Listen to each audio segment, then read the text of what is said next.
Do you like weird things? Well, so do we. The Crow's Nest Oddities Shop is an oddities and curiosities retail store featuring products both of the strange and extraterrestrial varieties, as well as everyday spiritual delights such as tarot cards, crystals, pendulums, books, and so much more, including these earrings that I'm wearing today. If you're watching the video, I have Plague Doctor earrings that I got over there. They're gorgeous. I'm obsessed with them. Started by owner Rose Hudson in 2023, the Crow's Nest offers a wide selection of products, aiming to support local artists, but also artists and vendors from all over who specialize in the weird, wild, and spooky. Located in the heart of beautiful downtown Santa Fe, New Mexico, the Crow's Nest strives to provide customers with an enchanting and immersive shopping experience unlike anything this town has yet to offer, which I can attest to. This is the first time we've had an oddities and curiosities shop, and we've desperately been needing one, and Rose knows what she's doing. Located right behind the the food trucks on the corner of Old Santa Fe Trail and Paseo. Check them out today and use code SPLICE15 for 15% off your purchase. That's SPLICE15 for 15% off in person at 518 Old Santa Fe Trail in downtown Santa Fe. And if you're not local, you can also support by following the Crow's Nest at Crow's Nest Santa Fe on Instagram.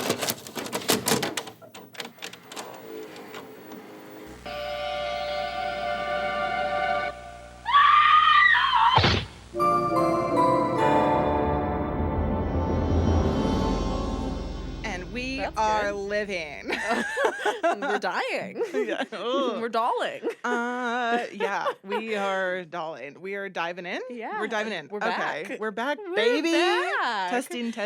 And we have our first guest. Well, Warren was technically our first guest. That's true. First guest that but Warren's part of the it. podcast, Okay. So that's different. She is. Yeah. We have our first guest. If you're watching this, which you should be, it is free on YouTube and on Patreon. So whatever platform preference you have, we have our first guest. She is. She doesn't terrifying. She's terrifying. She doesn't have a name. Yep. I call her. Yep. I've been calling her Miss Ma'am. Gotta be respectful. And she is courtesy of the Crow's Nest Oddities, who is our sponsor for this episode. I feel her energy. Yeah. Like just having her in between us, the space feels a little different. Yeah. I gotta say. We also have an EMF detector on her. Again, courtity of Rose from the Crow's Nest Oddities. Love you. It did go off. It went off. Yeah. So I guess welcome back to Splice Splatter. Yes, the film podcast presented by the Jean Cocteau Cinema. What classic horror means modern gore. Are you mouthing along every time I do that and I'm just like spaced out? That was the first time. Okay, great. We're your hosts. I'm Al. I'm Siena. And this is her. This is her. So we'll get back Welcome into to her. So we will. She is our guest today because we're doing doll horror pairing. We're dressed like dolls today. We are dressed like dolls. As doll as I can get. This is my Ren Fair dress. One of my Ren Fair dress. That completely tracks. When you texted me and you were like, I found a doll outfit. I know. I was like, I must let Sienna know I have something. Well, we were talking right before we started recording. I was saying I had like a debate this morning between whether I wanted to go, because we're doing Annabelle and Dead Silence. Yeah. I had a debate with myself whether I was going to dress Annabelle doll or Dead Silence Billy doll. I was like, which gender am I today? I know. I feel like too feminine, but I was also telling same. Sienna too that I almost drew lines on my face so I could be Billy, but I didn't know if it was going to translate. The only reason I didn't do Billy was because I didn't have a bow tie, and I felt like I needed at least a bow tie to complete the look. Do you have ribbons at home? I don't. Oh, we got to get you a ribbon just in case you gotta want to get dress me like a bow tie. I feel like I would wear that. I don't know how to tie a tie, so it would need to be like a clip-on bow tie. Yeah, but I don't know how to do a bow tie. I know how to do a tie. But so we're dressed. Don't know how to do any of it. We're just like do anything. Except for I don't know what I'm doing. Except for hanging out with a haunted doll. That's that. Well, we're gonna see if we know how to do that. I was gonna say, yeah. So we're dressed like haunted dolls. We have a haunted doll. I have haunted doll. So. The whole reason this came about, Rose is awesome. Yes. We also have, we have an awesome giveaway that we're doing on our Instagram with Rose at Crow's Nest Oddities. We're doing a really cool giveaway. So check us out on Instagram there, Splice and Splatter Pod. that is our Instagram. Also, everything in our link tree. If you look us up anywhere, I think you can find us. you'll find us. If you write Splice and Splatter, you got us. You got us. And let me just say, just to tease it, there's an iguana skull included. Yeah, there's a skull. There's she a really skull. hooked us up, it man. has teeth. We didn't know that iguanas have teeth. It kind of freaks me out. It's pretty I didn't realize there were creepy. teeth I love under it. there. So little yeah, tiny baby teeth. If you want iguana teeth attached to a iguana skull, go check out the giveaway. Yeah, so we're doing that. So I was there on Friday to pick up the giveaway stuff. And Rose was like, "Oh, do you want a doll for the podcast?" I was like, "Absolutely. Yes. Have you met me?" So she was like, there was one in the corner where she was like, "Oh, you could take her, or like this one's new and this one's haunted." And I was like, obviously the haunted one. Poor choice on my part. So you've had her all weekend. I've had her all weekend. Tell me about it. Not great. So when we came in this morning, Al was like, I have to save telling you about my weekend for the podcast. Yeah. Is this why? Yeah. Oh, Yeah. love it. So lead us in. Miss Ma'am over here. Yeah. So picked her What'd up. she do? Was What'd like that bitch do? super excited, buckled her in. I'll post it on Instagram. Now that I've seen these two movies, the fact that you actually like buckled her in like that—that's how all of these movies start. Is it? Yes. No. Well, I was trying to. Yes, Al. I was trying to give her the benefit of the doubt. And Annabelle, it all does of kill these me. I yelled at her about start. that. Okay, so I'll get into it. So buckled her in, took her into Beastly Books. Aw. Everyone was horrified. I looked like a crazy person on a Friday afternoon carrying a doll around town. Not in the my first arms. time I've seen that in Santa Fe, I've got to say. And I wanted to be, anyone was gonna like give me eyes, I was gonna be like, she's haunted, don't test us. Yeah. And then I was like, ooh, having a haunted doll in my arms gives me too much power. That's Don't talk to us like that, you know? Ooh. Shortly went downhill after You've that. just unlocked something for me, Al. So I know, and for myself, but I'm done. I had my experience. Okay. So I was like, oh, like we're gonna do a little sleepover. I was gonna take her to the podcast studio. I was gonna drop her off here on Friday. I was gonna drop her off here because I was like, do I want to? Incredibly dangerous. Just leave That's her. what I thought. Yeah. So I was like, I don't know if I want her by herself. I feel like she's gonna get mad at me with all of the equipment too. I didn't think about come that. in and you'd get just like. See, that was your thought. I was like, she's gonna get pissed at me. That was my thought. See, I was picturing we come in here and we turn on the camera and there's just a video of her dancing in front of it. I actually dancing would be okay. So I was gonna drop her off here. Felt bad. Right. And so she possessed you at this point. Yeah. She was making the calls. Yeah. She wanted to come back home. Oh my God, she probably was. And so we did a couple of errands on the way home. I stopped and got a sword. No. I had to go pick up a sword from USPS. Amazing. So we got a sword. I feel like getting a sword is an appropriate errand to take her in for, I've got to say. Yeah. So did that, and then we stopped at like my mailbox. And so I brought her home, showed her around, right? Oh, introduced her to metal music. Amazing. I played some Bad Did you like Omens it? for her. We don't know if that's what set her off for the weekend or not. Maybe she was. But then I also played her my Villains classical music playlist because I was like, oh, this might be more from your time. Yeah, you know? I could see that being but I told her like the parallels between classical and metal were very similar. So, you know, I was trying to educate her. Right. And so we were like, She didn't like that. we were vibing. Right. And I took her home and I got a package and I wanted to open it up. So me and her on video did an unboxing together. I have it. My God. We unboxed a Sunny Angel, which is clipped to my bag currently. So we did, which I'm like hoping she doesn't like jump into that thing. I realize like she can jump doll to doll and those are the only, that'd be terrifying. A mini, a 2 foot possessed doll or a 2 inches of a possessed doll. Attached to your belongings. Carrying around with you everywhere you go. I'm not smart. We've talked about Again, she's possessed you, Al. She's making all of the decisions. So we did an unboxing, recorded it, and then Did you do anything weird during the recording? So no. Okay. But then, so I had played with her EMF detector that's sitting on her now. I played with it like in the car. I played with it for a few hours. Like nothing happened. It was green. It was fine. Rose let me know at the store it went to yellow a few times. So like right in the middle. I thought But then it she went to wasn't red doing today anything. when you were setting it up. Oh God, I hope not. It's the first time it's gone to red then. Oh, good. She's just trying to match her vibe. Her stuff. Yeah, she's matching her lights, our lighting scheme. So when she was done, when we did the unboxing, I was like asking her, I was like, oh, did you enjoy doing an unboxing? That thing went off, man. And I was like, did you enjoy the unboxing of this? And she went off. And so I recorded it. I finally got her to do it again. I have it on video of her responding. It's the only time it's gone off, except for today. Oh. So I was like, she did not enjoy the unboxing. I don't know. I thought she did. Maybe I was wrong. Oh. So set her up on my desk. I like had her. She is in a little chair. She's in a little wooden chair. She's got her own seat today. If you're not watching, and then started all the things. I've got chills. So there's a doll named.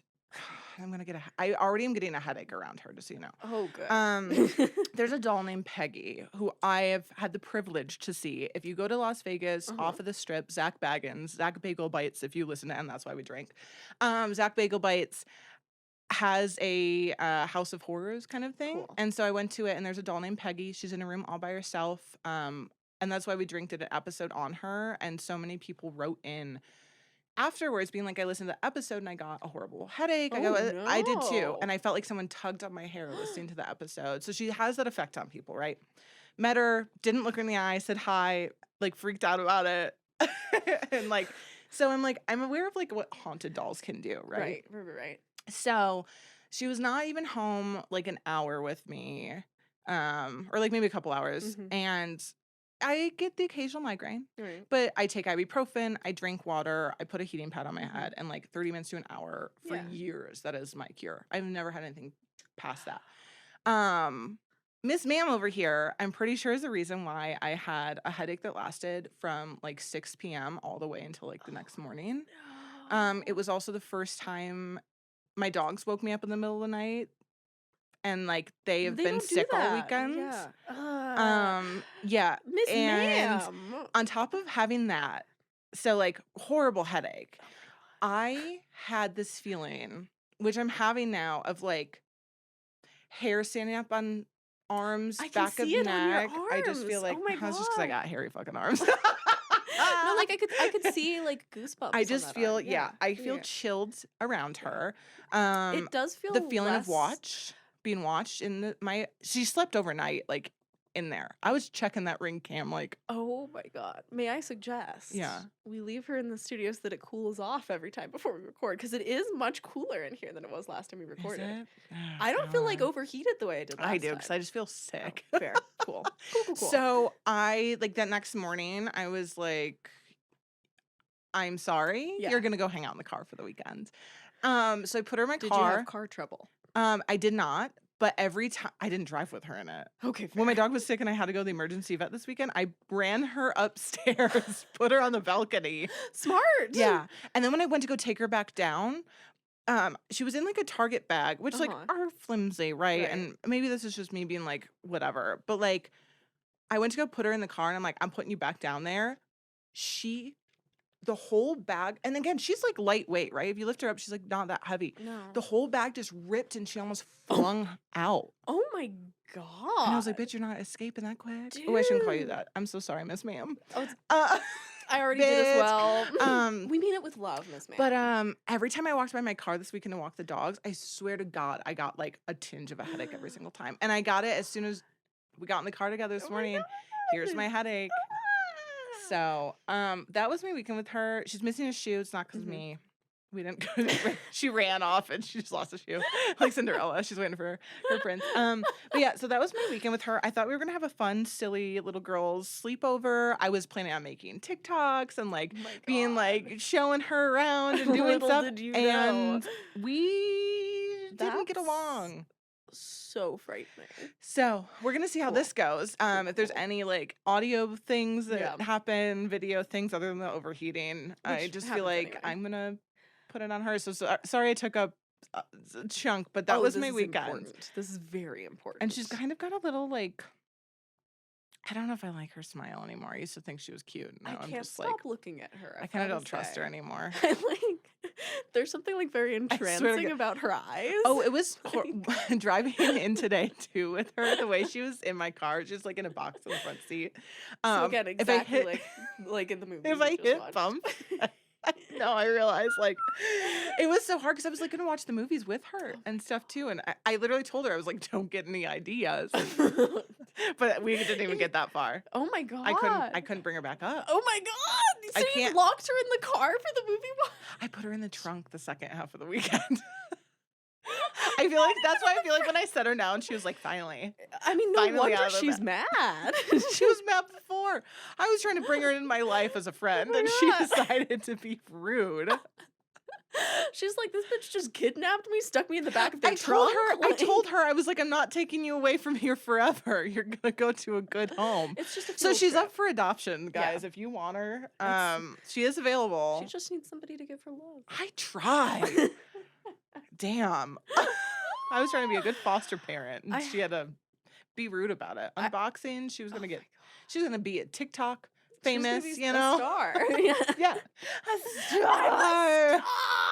And now look at what you get. I mean, you know, she gets what she Thrown deserves. hands. Yeah. So that was my weekend. Love. I felt like shit. My dogs are sick. Yeah. Luckily no car trouble. Yet. I definitely incense like cleanse my space. Smart. I am gonna go to the Ark and go get some more things. Get some Palo and Santo, I'm gonna cleanse the car and myself. I have to take a bath with some crystals. Yep. 100% understand. And yeah, so it made the watching experience terrifying for me. I feel like I can feel her in my apartment still. We need to get somebody to come do like a limpia for your house with like an egg under the bed and the whole thing. Oh god, yeah. I kind of feel like I need a cleansing. So yeah. Oh boy, so that was my weekend. I have folks. Let me get you in touch. Can you call them up? A priest, perhaps? Anyone got a good priest out there?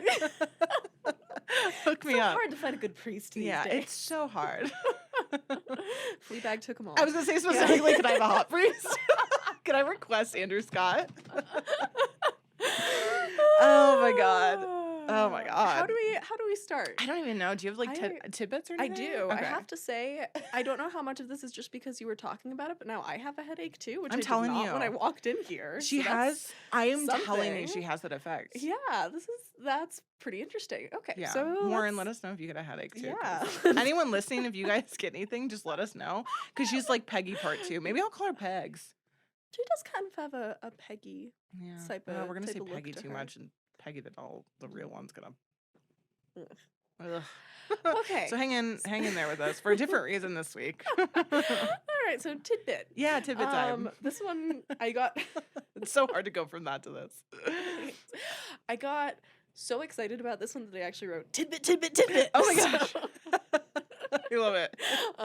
Yeah, which I've not done before. Yeah. I'm calling this tidbit. You thought you were done with Rosemary's Baby. Oh, never. We're not done with Rosemary's Baby. This episode basically is Rosemary's Baby. Like I realized that. Yeah. For a lot of different reasons. Yeah. But one of which I feel stupid for not picking up on. The characters in the movie in Annabelle, John and Mia. Named after John Cassavetes and Mia Farrow. Oh my god, why did I not? I know! Okay, this makes me feel better that I wasn't the only one who didn't put that together. Yes, it's John Cassavetes and Mia Farrow. Oh my god. Whoa, that's weird that we're doing these, like, I felt the vibe of it. I didn't realize that it really was. We're not done, Al. Oh this is why it's tidbit. I mean, this was so perfect for you to cover. I know. So, also the sounds from the neighboring apartment that they're listening to, also a reference to Rosemary's Baby. Oh. Also, film is set in 1969, year of Sharon Tate's murder. We see them talk. There's the Manson story on TV, which is also obviously the whole satanic again. You panic thought you were done with Rosemary's Baby. We're not done with Rosemary's Baby. Like There's also the neighbor character who gets murdered at the beginning, named Sharon, like Sharon Tate. So, thought you were done. It's Rosemary's Baby Part 2. Oh my god. The babying, the Rosemarying of the baby. Yeah. The babying of the Rosemary. Oh my gosh. Yep. So it's all one big Rosemary's Baby ball. Yeah. Yeah. Disgusting. Yuck. Okay. Do you have a tidbit? Do you have a bit? Oh my god, I do. I do have a tip. Let me. I don't have my. I got distracted by the, my haunted doll experience this weekend. It kind of. Sorry guys, it kind of threw me off a little bit. I feel like one of us is just gonna like get a nosebleed in the middle of the episode, and we're not gonna notice. Yeah. Oh my god, that'd be kind of. That'd be kind of metal. Yeah. So my tidbit. Please give us a nosebleed. Yeah. And again, if anyone, we might not see her EMF going off, but I'm pretty Watch, my hand just hovers by. She's just like, no. I'm pretty sure I saw it go to like orange or red. Yeah. Like We'll see if she has anything to say about this episode. yeah. She has any commentary? So yeah, any commentary. So my tidbit, again, didn't know where to throw this. So I was wondering if you spotted any of the doll cameos in Dead Silence. There Doll are cameos. Yeah, there are 3. No. Oh, I missed all of yay. them. Oh, Tell me about the doll yay. cameos. Okay, so again, without going too deep into my film, Yes. James Wan, Yes. director of Jigsaw, Which- creator of Saw. Yeah. So Also, obviously produced Annabelle. So, yes, yeah. He's like horror. We all he's know the guy. James Wan. Yeah. He's awesome. Yeah. So Saw, not Jigsaw, also film. He Yes. is. So an hour, yeah. an hour and 10 minutes in, towards the end, in like the little doll storage area with the 101 dolls, which like we think one's Love. bad. Yeah. 101. 101 Dalmatians. Dalmatians. I was thinking the same thing. We are morphing. We see Jigsaw's doll from Saw. He's sitting on the floor, so he's like canon in this. Oh, I love that. We also see famed ventriloquist Edgar Bergen's doll, Charlie McCarthy, on one of the shelves. And then the third one is a doll that Detective Lipton kind of throws over his shoulder in the scene. It's a replica of Jimmy Nelson, another famed ventriloquist. Danny O'Day is the doll's name. So we have 3. And if you look them up, if you know anything about ventriloquism. That's so cool. I had no idea. Yeah. So 3 doll cameos. So that's a tidbit, more of a like That's spot, a good bit. I love it. Yeah, it's more of a bit than a tid. Yeah. But yeah, so fun little doll I love cameos. So let's see. Yeah, we can hop into Annabelle, which like again, perfect guest. Well, and so I was gonna start out by asking, how scary do we find creepy dolls? Like what's on a scale from 1 to terrified, terrified. Yeah. Interesting. Yeah. Growing up, my best friend Kay, her mom I know had, which to be fair, it's probably still sitting there, had a little tiny rocking chair in the living room with a doll on it. And I remember at sleepovers, I used to make her mom take it out. I'm like, I cannot have her in here. So that was like the only doll that I was like around. But I was like petrified of Chucky as a child. Couldn't even talk about it. Didn't even watch Chucky up until 2 years ago. And now I'm like fucking in love. I love Chucky. You have so much Chucky stuff. I love Chucky. But I've been like really petrified of dolls. Interesting. Owned a ventriloquist at one point. Do you like do ventriloquism? I got it in junior high. Got into ventriloquism. Oh my god! Can you tell that like this is why I didn't have any friends? I had a Howdy Doody doll, which if you don't know is a TV show from like the 40s, late 40s. And he's like a little cowboy. So I had I begged my mom for Christmas to get a Howdy Doody doll. This is so gay. And I also like learned stilts at one point in my life too around the same time. I was very much like, so we gotta get you to Wise Fool, man. I know. But he terrified me after a point, put him in the basement, never touched him again. And then until I went to college, there was a kid I knew and he was like, can I have him? And I was like, sure. So I had to like travel on a bus from like Michigan to Chicago, bringing like a Howdy Doody doll. That's terrifying. Yeah, but I'm terrified. Are you? Interesting. I don't like them. I feel like depends though on the doll, but see, I think this is a situation where my mom has fucked me up. Okay. Because are you the opposite end of the spectrum? I'm the opposite end of the spectrum. I feel like I am the scary doll, so I'm not scared of the scary doll. You are very on. It was very easy for you to dress like a scary doll today in the best way. I also just feel like I, as a person, have scary doll energy. I see that in the best again in highest of compliments. Well, it's because like Are you gonna haunt a doll when you're dead? Yes, absolutely. And I probably know which doll too. Do you have dolls at your house? I don't have dolls in my my house in Chimayo, but I had a lot of dolls growing up. They're still at my mom's house. One of them I was telling you about right before we started. There was like a thing back when I was doll age. There was this like company called My Twin Doll where you would like such a memory throwback. Right? Where you would like parents would like send in like a photo and like select hair colors and stuff so that you would get a doll that like looks like your kid. And so my parents did that. I promptly broke the doll's neck by accident. Oh, you did immediately? I know you said the neck was. Oh no! When I said the neck was broken, I broke it. Not like trying to like let me strangle. see what's in there, like little Siena. Let me perform surgery on this doll. I mean, just like You're like strangling my Sid own from doll. Toy Story. Honestly. I don't remember how it broke. I just remember that I broke it. And so it's still at my mom's house, but you have to like be very careful with it because the neck is broken. And so Oh, get her it's a just little like a neck little brace. childhood Siena that just will like. We gotta break. Oh my god, I love it. You're like me on a So, bad day. yeah, no, literally. So just break my neck and I'm right there. Yeah. So I had that. I also, when I was a little kid, my mom filled my bedroom with all of her childhood dolls. And my mom, I have old parents, and so Oh, my parents were older too. oh yeah, and so my mom had old dolls, some of which were passed on to her from her mom.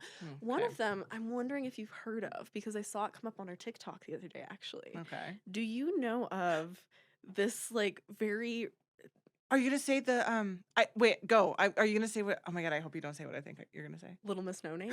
You no. Yes! Those are so hard to Yes! find. I love them There is so one much. in my mom's house right no, now. can I see her? I grew up. I would fall asleep. Y'all, if you don't know, I feel like horror people know Little Miss No That's Name, what I but was gonna there is say. like a whole It's a whole thing. It's like becoming a thing. I saw it on TikTok the other day and I was like, I dude. have one of those. Dude. Yeah. Not only that. That is like so the coolest thing ever. My childhood bedroom, like up until the age of like 5 or 6, was filled with my mom's clown paintings, like circus hated paintings. clowns then, love them now. I'm coming full circle. And like Little Miss No Name dolls. And so I would like fall asleep looking at the Little Miss No Name. They've never Yeah. before or after made a doll that looks like It's her. incredible. Yeah. Yeah.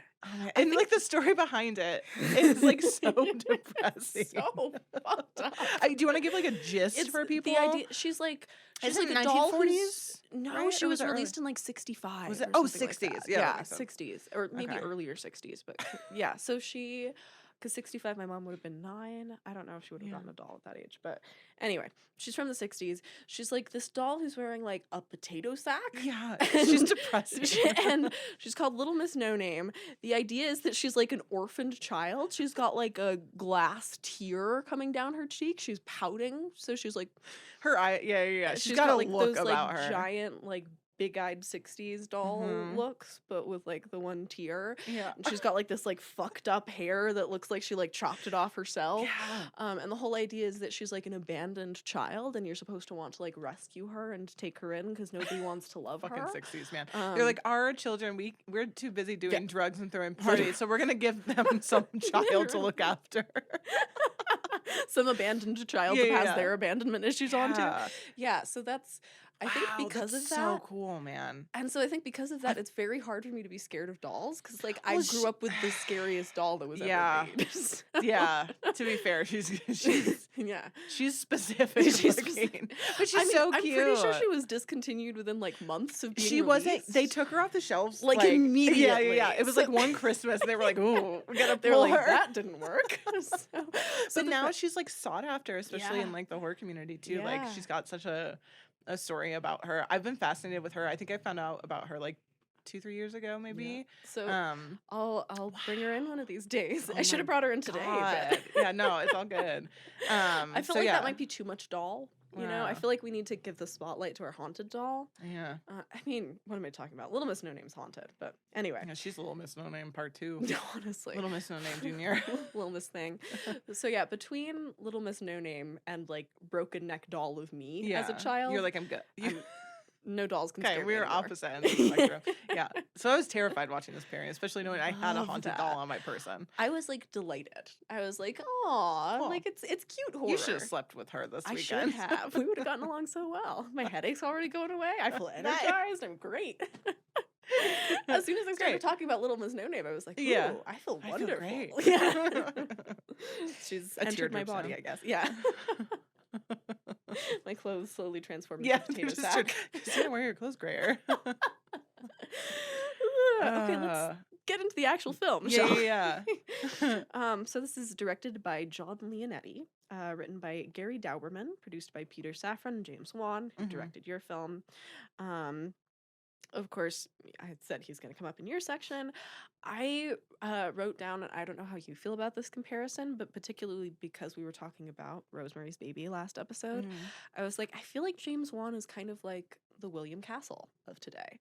Like the guy who, because he's the Oh. guy who did The Tingler. Yeah, And it's yeah, like yeah. that idea of like kind of William very, Castle, was he Castle Entertainment? Or yes. whatever? Yeah. Yeah. Okay, I couldn't remember his first name for a second. I was like, And that's so not that kind of like Yeah. franchise horror, like rooted in gimmicks, but I don't use that in a negative way. Like, Yeah. like high concept. Yeah. Like that kind of high concept horror. You know, think like everything he's pretty much touched made Does its mark. amazingly. Yeah. So yeah, absolutely. And yeah. this film in particular is actually surprisingly low budget. So Oh man. comparatively low budget. I was gonna say, yeah, mine's not. I had the feeling, yours the Yeah. it does not look low budget. No, James Wan definitely is like, he's that bitch. Yeah, he's that bitch. He's that William Castle. So just wanted to agree. give a shout out to him for that. And I kind of wrote in this case, because I think this film feels so similar to the rest of Wan's work. I feel like it's kind of like a little bit of like a producer as auteur type of situation. Oh, absolutely. Like this is a James Wan film. Yep. Like it's directed hard by not to call, even if he's just produced. I mean, I'm sure he's like super involved, and I just see him as that. Like if you watch any interviews with him, he's like just so excited to be there. So and I think he seems like a hands-on producer in a good way. Yeah. Hopefully. I would assume he's done so many things, and it seems like people like working with him. I mean, I was watching a bunch of like behind the scenes videos from Annabelle, and like he's on set all the time. Which like there are a lot of producers who aren't on set all the time. So like that'd be so cool to work with him. I know. But yeah. Producers auteur. Producers auteur. Also Leonetti was the director of photography on The Conjuring. So that makes sense. He kind of came up in the cinematography world, and he and James Wan work together a lot, where he will be the cinematographer for James Wan's projects. Oh, gotcha. So I can't remember, but he might have shot yours. I should check, but I don't know. Possible. Who knows? I can't remember now. I don't know if I wrote down the cinematographer. I usually don't. I always do. I don't know why. Maybe this time. I didn't write down a weird the one for me. Of this one, but anyway. So there's cool. So cast. We have Annabelle Wallis as Mia. She's an English actress known for her name Tudors. is Annabelle. Isn't that funny? There's like so much meta happening with Annabelle and Mia and everything. Yeah. Okay. So just to keep you all on your mental toes. She was in The Tudors, Peaky Blinders, Silent Night, Malignant. Yes. Ward Horton is John. He was from The Gilded Age, but he's also actually done a lot of work as a stuntman, which I think cool. I thought that was kind of fun. I love some people. Right? And I wanted to kind of shout that out. Also, I don't know. Yeah, more of that. Yeah. More of that for sure. More of that. Alfre Woodard as Evelyn, who I think is by far the best known person in this cast. Yeah. She's in Primal Fear, 12 Years a Slave, Star Trek First Contact, St. Elsewhere, Luke Cage. I didn't realize she was this is my first time seeing Annabelle. Oh, yeah. Wait, this is your first time seeing Annabelle? Yeah, but now I want to watch the rest. But yeah. Interesting. I've only seen the Conjuring films. Oh. And then we have Tony Amendola as Father Perez. He was in The Curse of La Llorona, where his character is also called Father Perez, which I thought was funny. The Mask of Zorro, The Cisco Kid, and Santa Fake, which shot here in Santa Fe. So I wanted to shout that out as well. Oh my God. Was that the Christmas one? Yes. Oh, it was horrible. I know. Yeah. Is that with Mario Lopez, right? I think there are 2 Christmas ones. Is this the actor? Is he Conchu in Moon Knight? I don't know. He looks like the actor who plays Conchu. I have no idea. Okay. I again raised under a rock, Al. Yeah, I mean, it's a Marvel thing too. I'm like, are you even? I am Little Miss No Name. Okay. So keep that in mind. Perfect. So tell me about your watch experience. Terrifying, just from like everything. I think watching back-to-back doll horror with my experience again, it put more on it. Intense, yeah. First time watching Annabelle, I like the Conjuring verse. Obviously, I haven't seen like the Nuns or anything, so I guess I should say I like the Conjuring films. They're ones I don't revisit all the time because I feel like I kind of told you this in the last episode. They feel like films. Yeah. And so I feel like I have to watch them. You have to be in a mood. They're not like, ooh, entertaining, just put on the background because you do want to watch them. They're not the kind that you want to fold laundry to. Yeah. We're always going to go back to that, aren't we? So yeah, it was fun. I didn't know what to expect, actually. I feel like it's since like all the talk about Annabelle's kind of like left my brain. So I feel like I really went in like fully clean slate. Yeah, it was total clean slate too, which was great. But yeah, it was super fun. I just thought it was like a nicely simple story, and I was curious of where it was going to fall in line with Conjuring. So it was cool to see it was just like a few, I think it says 4 years before The Conjuring takes place. Oh, okay, yeah, that sounds right. I think I'm pretty sure that's what I Googled. That sounds like right. when does this? Yeah, Because something I wanted that. to like know. I was 'Cause like, it is a maybe it'll answer prequel. it. Yeah. Yeah. But yeah, it was fun. I feel like it fit in. Annabelle's fucking freaky. She is something else. I I have a just, lot of like- thoughts on that doll design. I was gonna particularly. say like, who's like, oh my god, thank you so much for my like For a she's doll that so looks like cute. that. Like again, like I Unless she's a little Miss No Name, like That's she's a the thing to thing. collect, which she Yeah. technically is a collector. Yeah, But but I'm like in what world? but that's not the reaction. Like if What do you think about this? What do you think? She's got nothing to say. yeah, this bitch has nothing to say. Not a great conversationalist. Yeah. Very chatty. So this is my first time watching both of our films. I know it's crazy. I'm going to save my thoughts on Annabelle until the end. Okay. Because I'm gonna do an owl and Yeah. yeah. I'm going to She hates it. yes, I'm gonna wait and reveal my thoughts at the end. Yeah. Yeah. Oh, love. However, I think we're gonna have a fun time talking about why. Yeah. So I thought I'd start us out with a little bit about the real Annabelle doll. How much do you know about the story that this is based on? I had a feeling you might. Yeah. Oh yeah. I love a haunted doll story. There's a couple of them out. Peggy, the rag doll, or like Annabelle, and then I think there's one named like Thomas or something like that too. There's like a boy doll. Oh, creepy. Too. I don't know. Correct me if I'm wrong. Somehow boy dolls are creepier to me. Right? I know. I know. Wonder what that could be about. Yeah. But yes, The please world may never run know. refresh. Refresh. I can always. Okay. I just love talk. Yeah. I'm sure you remember this, but do you know what the original Annabelle looks like? Isn't she Raggedy Ann? She's a Raggedy Ann. Don't show me. That's Yes. Yep. Oh yeah. So, original Annabelle was a Raggedy Ann doll, which you see kind of a little reference to at the end of the movie. There's like a pan shot over the dolls. No. Oh my God, how did I miss that? And it's very, very fast. Okay. But there's like a pan shot as they're going over to the Annabelle doll, and they pan over a Raggedy Ann doll, which is like a little shout out. Oh, gosh. So the original story behind this dates back to 1970. Doll was supposedly, and obviously a lot of this kind of comes up in the movie, Doll was supposedly gifted to a nurse by her mother for her 28th birthday, to which I wrote already weird. Like, yeah, 28th. Well, I don't know. I buy plushies and stuff. I don't know. I guess. But a Raggedy Ann doll turning 28? Yeah. And Very like I feel like that's something you buy for yourself. Like if you're a doll collector, you're going out and buying the dolls you want. Yeah. It's not like your relatives are gifting them to you at age 28. Right. I don't know. I found it weird, but brings her back to the apartment where she lives with another nurse. After a few weeks, they start realizing the doll's moving around the apartment. Like they'd like leave her on the sofa in the living room, and they'd come back and she'd be in the bedroom with the door shut. Which my mom used to move around a doll in our dollhouse growing up, and she was creepy. It was the daughter. And she convinced me up until, I think, college, she finally broke the news that it was her my entire life. Mom. Like, decades long con. She was pulling. That's gonna fuck with you. My God. Yeah, I thought, yeah. Yeah. I'm not sure that I even believe it at that point. Like, I know, I'm like, maybe she was just haunted. Was it you? Yeah. Then they start finding notes written on parchment paper, which they don't even keep in the house. I don't remember that part of this. So they find these like mysterious parchment paper notes that say, "Help me." That's terrifying. Yeah. Movement's one thing. Yeah. Notes that say, "Help me." A little grippy. How's she even holding it? She's I- Raggedy Ann dolls on fingers. She doesn't have opposable thumbs. We don't know that. Well, they are porcelain, but she has you never thumbs. They're not opposable. Yeah. But, then one of the girl's boyfriends mysteriously gets like 2 scratch marks on his chest, and then they like disappear a couple days later. It's the devil. It's the devil. So then they hire a medium. Medium comes, tells them it's the ghost of a girl whose body had been found like when the apartment was being built, and she just wanted to be loved. And so the nurses feel bad for her and are like, okay, you can live in the doll, little buddy. They're like, we're gonna take care of you like you were doing.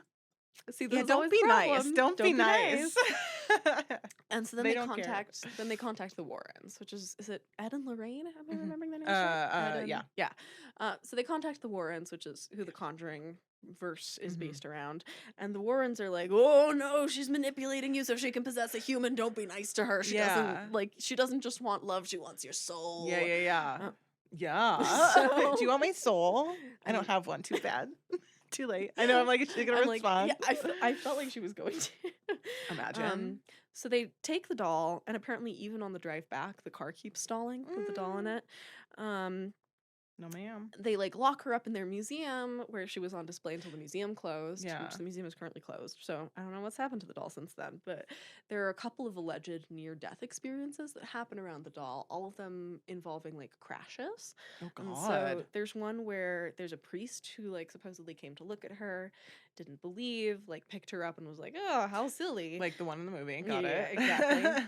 And then got in a near fatal crash on the way home and said that he saw her in the Oh, rear view mirror right before the accident. that's why I put her in my front seat. I didn't want to see her in my That's rear view smart. mirror. That's smart. That's But I creepy. feel like then she can like reach over and fuck with you more easily too. She was down in the front. I could have flung her out the window. I could have grabbed her and just yeeted her out. Can't do that if she's tackling me from the back like That's true. Chucky. That's true. But then you're just gonna like go home and she's gonna be right back Here's there. I was gonna say, you're dropping her off. I'm not taking her back. She's not going in my car again. We've got to like trade off the amount of like possession exposure time, mitigate the risk. I'm laughing because I'm terrified. I'm so happy to take a drive with her. So none of that's ever been corroborated though. All of that, Well, of course. yeah. Of course. as is often the case with Ed and Lorraine Warren, Yeah. you just have to take the Warrens' words on it. We don't know the names of the nurses. We don't know the names of the priests. We don't know who any of Oh, these really? people are. It's all just Ed and Lorraine said that these things happened. Mm. So yeah, I just Yeah. wanted to give you the Yeah, story. people 'cause I have like think it's feelings fun. on them Yeah. as a whole too, Yeah. of if they were con artists or not. And so. like, I kind of don't care. I'm just interested. Again, they in, made good film. Yeah, They made good film. make good horror out of it, and I'm along for the ride. Yeah. You know, that's what's important to me. So that's our setup. Background. This obviously, like we said, this is a prequel to 2013's The Conjuring. But this one came out in 2014, so super quick turnaround. Oh shoot, I didn't even realize that. And not They were like, she's gonna be it. Yeah, no, they like jumped right the They fuck must have on that. pre-planned that.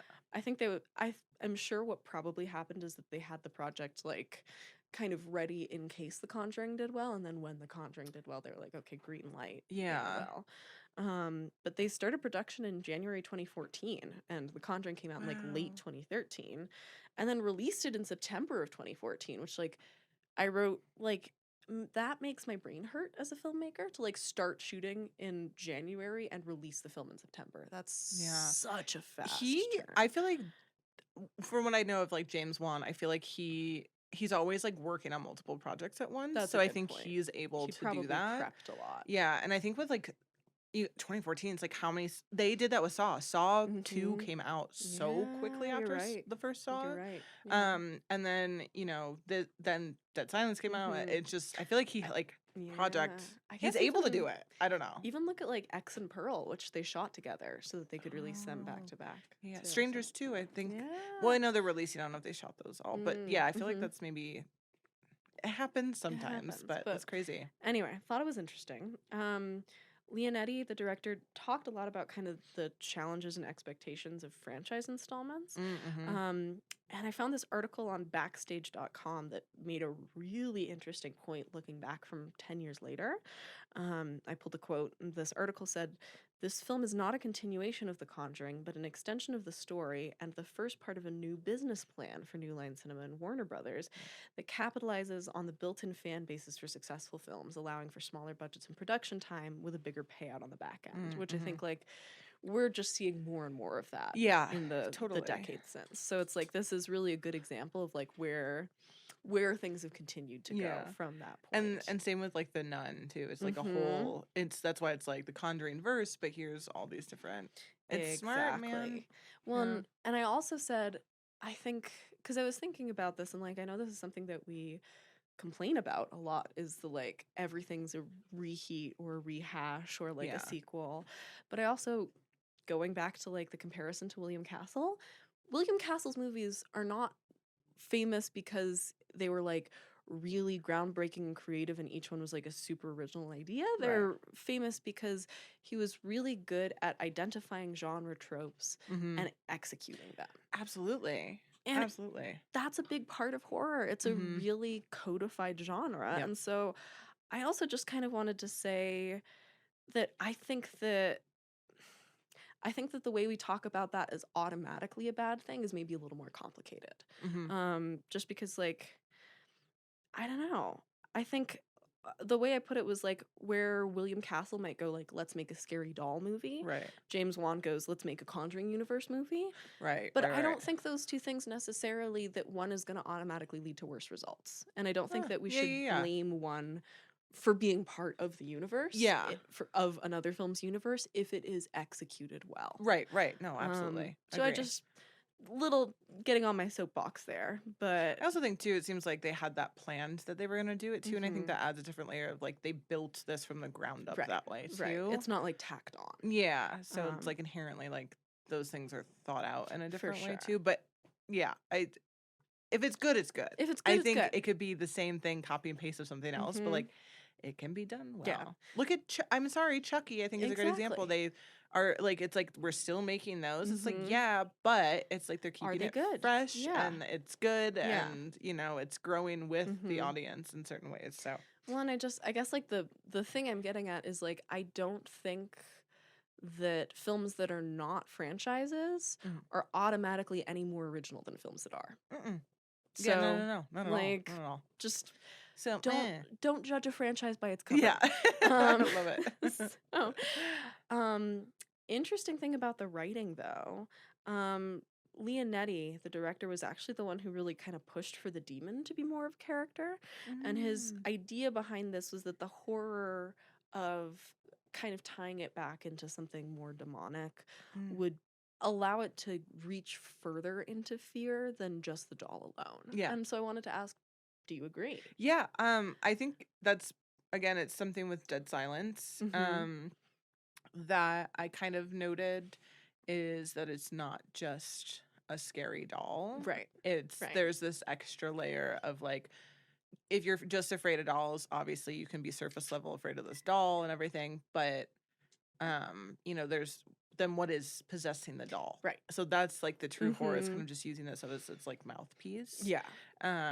So I think it adds like a double layer. So I think it Mhm. can make it scarier on two levels. I also think So it lets it tap back into more classic horror. Like it Mhm. makes the Rosemary's Baby connections much more Yep. obvious. It makes the Exorcist connections much more Yeah. obvious. Yeah, I think it can hit two different audiences. Mhm. So if you're not really scared of dolls, you can get You that can be part. scared And of the so I kind of devil. that's Yeah. why I like them on two levels. That It's makes like you can sense. be afraid of one Mhm. or both, I love it. you know. Love it. Well Yeah. said. Yeah. Two little tidbits for you.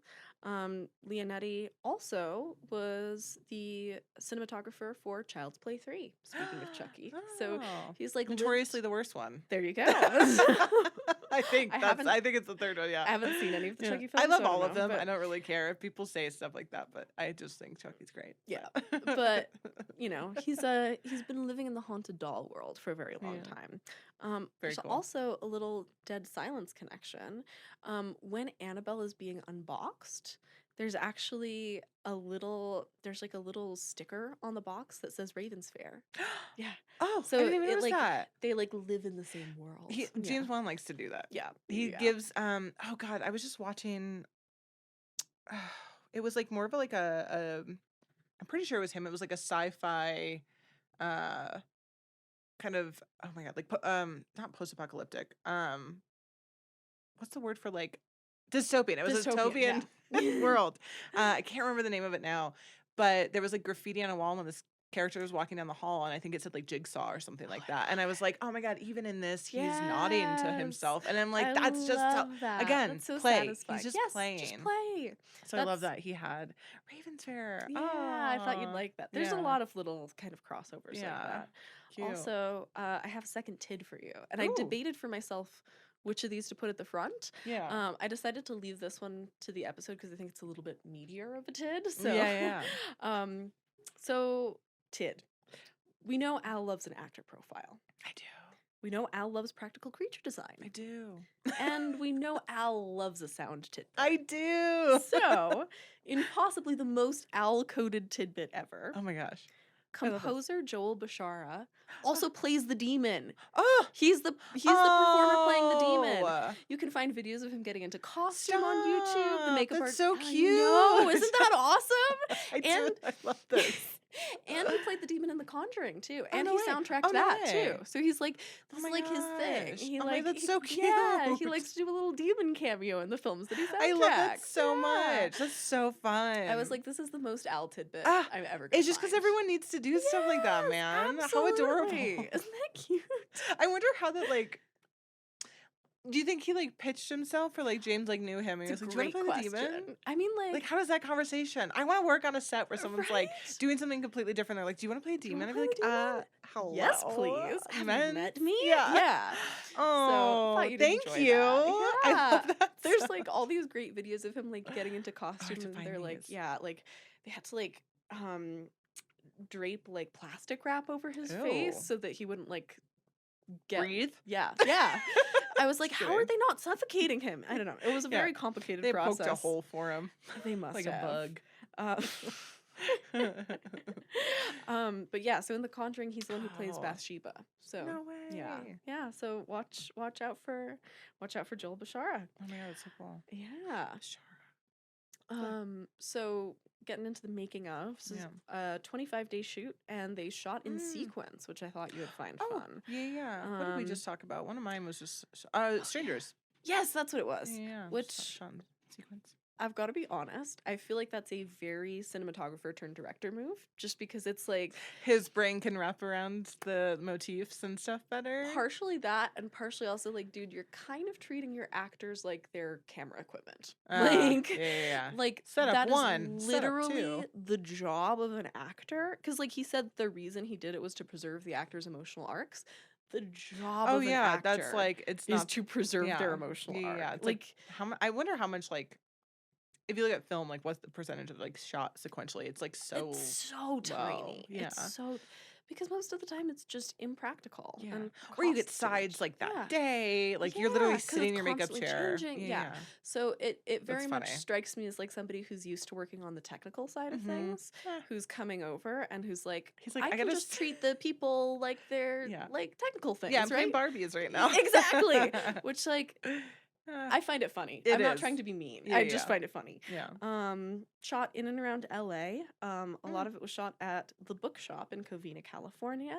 Oh. And then they moved to an apartment on South Normandy Ave that was actually Normandy. I used to live off of Normandy. funny. Well, Normandy what? this I don't know what the cross street is, but this exact apartment that they shot in was Ellen DeGeneres' first apartment when she moved to LA, and she like promoted that as they were like promoting the movie. That's which so is very weird. weird. I have So, feelings about Ellen. She's a horrible she person. is Those not are my great. feelings. She's not great. I know people who worked for her and confirmed. And they were the sweetest little angels, and then she was so mean to them. Oh no, I hate that. Fuck Ellen. Yeah.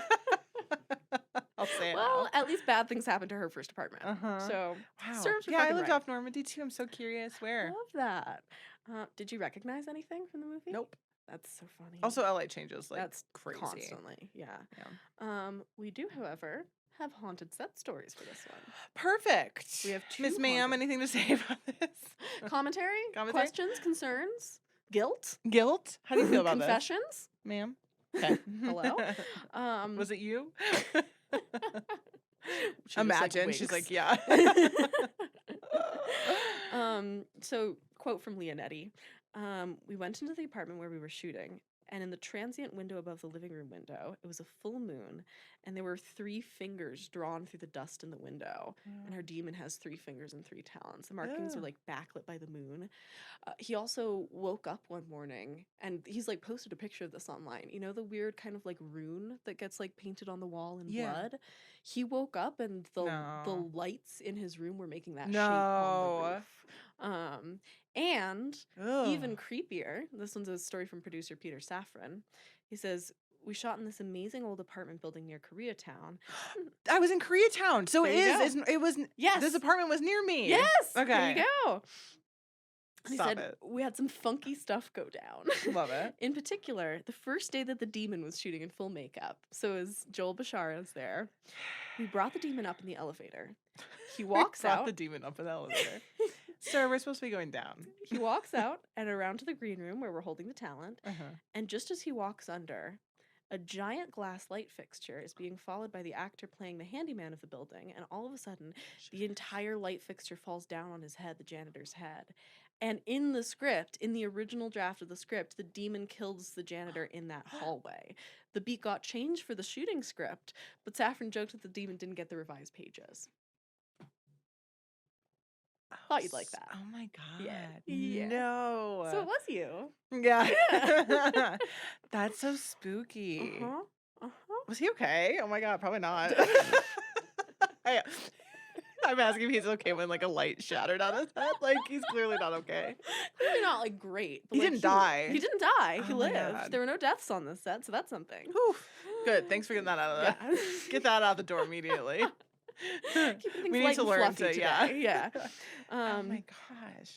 Actors also kept saying that the Spooky. doll, like actual Annabelle, was way bigger than they expected, and so like She's like fucking she's 4'9".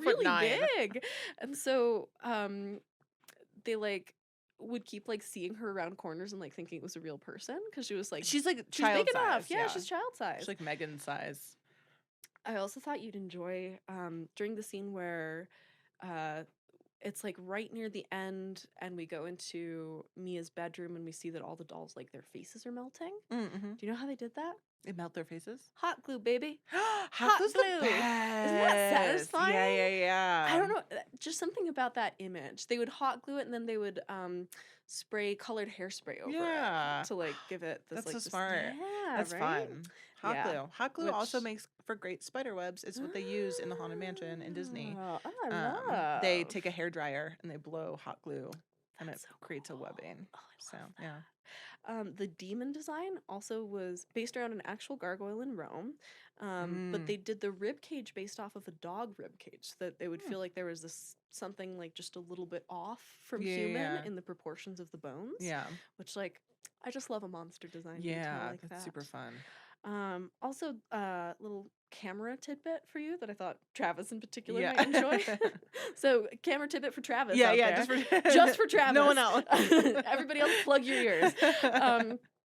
So they shot a lot of this on what's called a movie, or I don't know how it's pronounced. I should have written this down. It's MOVI, to shoot long takes. Movie? There's, the one that kind of like follows up into the house when actual Annabelle comes for the murder. Yeah. It's a machine that works like a steady cam, so it can give you these like Mm. smooth tracking shots, but then you can lock it so that it Oh, stops being cool. steady. So, which is how you're able to get this like smooth, Oh, and then it just and then it locks. goes to like shaky cam, Oh, which I thought was really that's super satisfying. cool. Right? I didn't. Love that. Yeah, I'd not heard of that specific Yeah. piece of equipment before, so That's neat. I just thought that would be fun to talk about a little Yeah. bit. Release of this film, it was number 2 at the box office its opening week, and it just Oh wow. yeah. Yeah. Especially coming off of Conjuring, got so much hype. I'm Mhm. not surprised. So God, I can't believe they made came out bank. so. I don't so remember that. quickly. Yeah, But that makes sense why like everyone at cons is like Was- there's always a child dressed as Annabelle. that makes sense. Yep, there you go. Immediately. It's me. They're all me. And that number 2 was just like barely behind Gone Girl, which like I think tells you a lot about how well it did, because Gone Gone Girl. Girl like did. I feel like that was Did like it? such a cultural moment. Is that Ben Affleck? Yes. Mm. Yeah. I'm not saying it's good. I'm just saying it was Yeah. a cultural moment. It was a book, that's why. That's I true. think People loved the book. Yeah. And it was a good book. yeah. Book was better than the movie. But actually had the biggest opening weekend for a horror film that entire year. Oh wow. And it broke box office records for horror releases in Mexico and Peru. Oh, too. wow. So this was like a thing. phenomenally well Yeah. received, at least at the box office. Critics, People I was gonna say Yeah. people love horror fans love a thing that we can then buy. that's so true. You know what I mean? That's so I gotta true. say. Yep. We're like the second merch comes out, the second you could buy the Mhm. doll, the second like we love like a physical We're thing. collectors. We're collectors. It's So I such a think thing, yeah. if we Like, get that inherently, we're gonna whether it's good or not, we're gonna Mhm. love it. it's so true. You know, Yeah. because If there's like a thing we can put, if there's a thing we can put our love into. yeah, if we can buy a thing and Yeah. put it. I don't know if I'm Yeah. gonna put my love in her, but uh,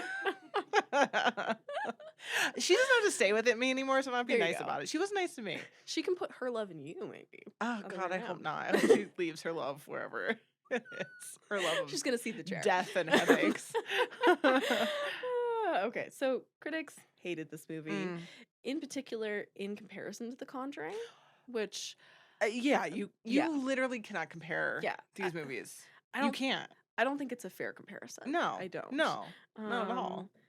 Which I haven't seen The Conjuring, to be fair, so I don't. You need to. You'll love them. I'm sure. Yeah. I hope. But this film has a 28% on Rotten Tomatoes. Oh, which, critics? yeah, which an audience is not that much better. It's like 34 or Really? something like that, which I was shocked by.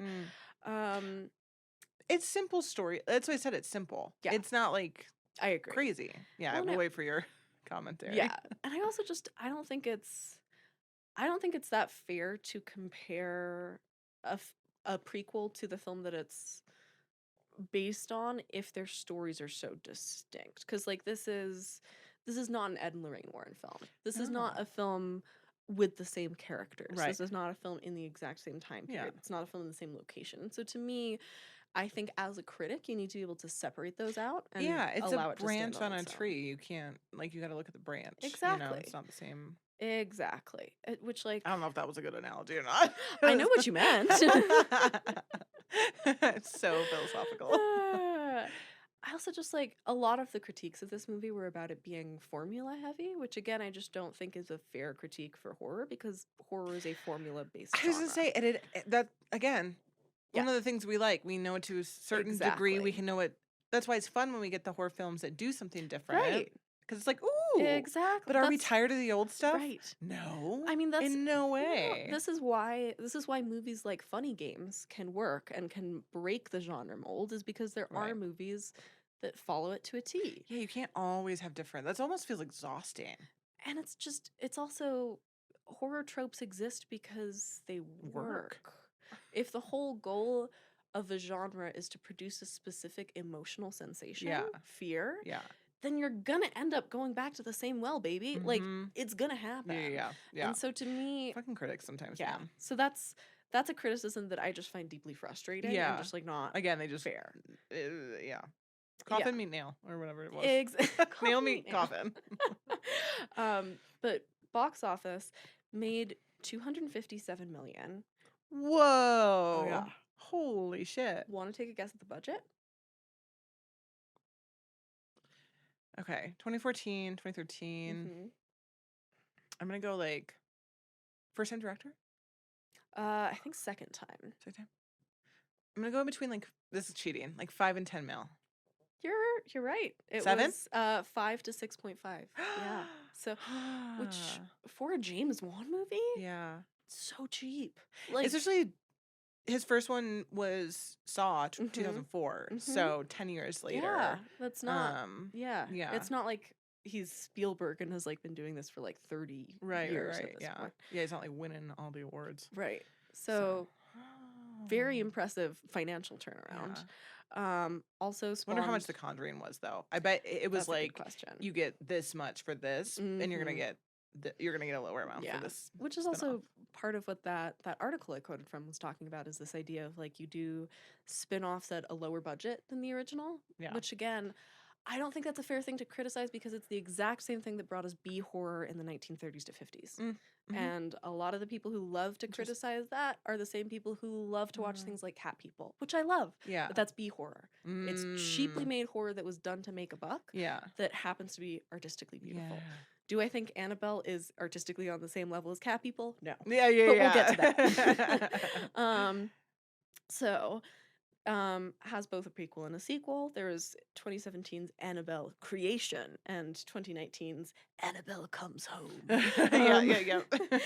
Haven't seen either of those. Yeah. Have you seen them? No. Okay. Yeah. I'm excited to watch them though, just to see where the stories go. I'm curious where they take it. Yeah. There are, however, which I know that we both watched both of these because I sent them to you yesterday. Oh yeah. There are 2 incredible shorts on YouTube called Annabelle in Quarantine parts 1 I don't know and 2. how I missed that in quarantine, man, when we were not doing anything. It's amazing. Yeah. The Warner Brothers Studios just like, I don't know, I guess they just like set their interns loose to Probably they were like, 2 of you can go in to Yeah. film Annabelle around the studio. Yeah. And it's so It's cute. so It's funny. so funny. Go watch them. Al said that the first one is them. Yeah, the it's second me one's me. at work. Yeah. And then the second one's you. Yeah, For it's sure. so true. It's amazing. She's like driving golf carts around the studio, moonlighting as a security guard, making popcorn, sunbathing. She gets sorted by the sorting hat into Hufflepuff, which is so funny to me. I'm like, we're not even getting into J.K. Rowling, just the fact that Annabelle is a Hufflepuff. Yeah, it doesn't make sense to me. But I have so many I don't know. questions, but if anybody's a clear Slytherin, there's arguments to be made there. Hufflepuff? There's arguments. Hufflepuff. There's arguments. Okay. I won't get into that nerd side of Fair me. enough. Fair enough. So moving right along to Film Theory Rant Corner, which I entitled "Sometimes a cigar is just a cigar." Sometimes a cigar is just a cigar. Quote from the movie. Oh, Clear Freud reference. Oh, yeah. Got it. Sometimes a cigar is just a cigar. Yep. Darling. So I went through a lot of different versions of today's Film Theory Rant Corner before I came to one, because I was like, if I had not already done one on Freud's essay on the uncanny, this would be like the obvious place to do one, because it's all so much about that essay is about dolls. And so I was like, I fucked myself over here. Do I go back and do another Freud? What do I talk about? And then I was thinking about the essay on the uncanny, and I was like, actually, something about that doesn't quite fit what this is doing. I don't think that this is uncanny horror, but why not? And I was like, okay, let's think about the dolls a little bit. Billy in Dead Silence is a doll that's kind of the purpose of Billy when Billy is created is to imitate humanity as convincingly as possible, right? He's meant to look real, to be real, to become real, to like take on a voice and be like a real boy. There's like a Pinocchio element going on, right? And that is classic Freudian uncanny. Right. By comparison, I think when you look at the underlying doll design of Annabelle, there's something really weird going on, especially because it's not a Raggedy Ann doll. They built this design completely whole cloth. Yeah. What's the goal in making her look the way she does? Obviously, she's creepy, but there are a lot of different ways to make a creepy doll. Right. How do you come to this way? And I was like, I kept thinking about her facial expression and the way her face is constructed, and I was like, she's got a very pointy face. It's very like almost bony. And I was like, part of what's so weird about it is it looks like the face of an adult on a child's body. Ew. There's like the way Annabelle's face is designed, it's like the proportions of like the nose, the mouth, the eyes, the cheekbones it's are not like soft a mature and rounded face. and full right. face Like this, her. we have full cheeks. This is obviously meant to look like a child. Yeah. Annabelle's face is not meant to look like a child. Yeah. Also, her eyeballs are just like. Right. There's like this like. What's it called? Sampaku? What's it called? I have no idea. Eyes. It's like when you see the whites of the eyes is like it usually sets you up for a future where like they're more likely to be a psychopath, like Billie Eilish and forgot about that. So she has like Sampaku eyes, like you can totally just they're full open. They're really in a way that's like not soft and doughy. Exactly. And so I was thinking about that, and I was like, that makes me think of the shot where we see the ghost girl transforming into a woman as she runs at Mia, where she like starts as a child, and then like by the time she reaches her, she's an adult. The running gets me in this one. But yeah. That shot and the one with the sewing needle were the two that really freaked me out. And so it was like, that feels to me, that's the core of this Film Theory Rant Corner. What can I pull apart here? What's going on there? Yeah. And I was like, oh, Lost Innocence? This doll and this film, all of this horror is built around, and I think particularly setting it in the 60s, having it be so based around Rosemary's Baby, which is very much the story about a woman who is kind of like living in a state of arrested development, has this like very childlike quality to her, which is so much of like what women in the 60s were like raised to be, is like grown-up children. And so it was like so much of this, from like the story of actual Annabelle who joins the cult, to Mia's own journey, to the way the doll is designed, feels like it's about this transition from girlhood to womanhood. And I think there's something we see kind of essentially forced on these stunted women, both Mia and Rosemary, who's clearly such a, prototype for Mia, Yeah. through the process of becoming mothers, where like they are so fragile and so childlike at the beginning of the movie, and it's only through maternal instinct that we see them eventually actually take on an active role in their own lives. Where at the beginning of the movie, both of them are extremely passive. Yeah. And yeah, it's yeah. they only take an active role in their environments when they begin working not even to protect themselves, but to protect their own child. And that's Yeah. what allows them to tap into their own Huh. protective instinct. Yeah, no, absolutely. So there's my film theory I rant like corner. it. Yeah, definitely not the uncanny. I Yeah. would say. Yeah, that, that can be applied to mine. We could talk about. Oh, 100%. That's like, yours is straight up classic Freudian uncanny. This one I was like, oh, this is a lot more about gender than I'd expected. Such a Like, I think this whole horror movie, it's like a gender horror. It's yeah. more than it much is like Rosemary. Much like Rosemary's Baby. More Absolutely. than it feels like it's a doll horror to me. Like, the doll is a vehicle for the gender Yeah, horror. absolutely. So there's my hot take. Not doll horror, gender horror. Yeah. Yeah, I agree with now that. we get to my for watch sure. notes. Oh, yay. Let's. Okay, well, first I'll just say just like one last little fun shout out. I always like to read through the IMDb trivia page to like find that's what I do little too. stuff. That's actually mainly where I go. Yeah, it's a good source. If anyone wants to know. I saw something interesting on this one where somebody had made a note that Mia's costumes are always green when Annabelle's in the house, but before they adopt Annabelle, she wears only blue, and afterwards she wears only like brown and neutral tones. And they were like, but it's unclear what the symbolism of this is. And I was like, I don't know. I think that's pretty clear. Green is like, when I think of green in the context of horror, I think of like mold and infection. But I immediately think of the Anderson's pea soup in The Exorcist. I like, that's immediately where my brain goes. Vomit. Yeah. Well, and so like there's, to me, like it's like a color of possession. It's like a color of like something is growing in the house that should not be there, which is why I make the mold comparison. Yeah, too. Absolutely. Whereas blue is like typically thought of as Pure. a clean color. Yeah. Browns and neutrals are like the earth. So there's like cleansing. Cleansing associations. Yeah. So why did Siena hate this movie? Yeah, why? So curious. This is probably the movie that I've liked least. Okay. That I've covered. Yeah. Which was actually kind of really fun because that's how I felt with Strangers. I was like, again, being a second watch, I was expecting to really enjoy it again because I was like, I remember, and like everyone talks about it. There's a new one coming out. And I was like, oh, not it. Well, and I was like, the things that I'm writing down in my notes as things that are irritating me are dumb things. Like, why am I spending so much time on these? But like, I couldn't stop thinking about how bad the lead actress's pregnant walk was. Like, the belly was so bad too, and it takes me out on like 4,000 levels. 4,000 levels. I was like, ugh. She is walking around, like that baby weighs not anything at all. Yeah. Also, she gets stabbed in the stomach, and then she falls on it too. She really has a lot of trauma that was inflicted on that child. And I was expecting it to be like, you'd expect that the child is going to have some not trouble, great. Right? Yeah.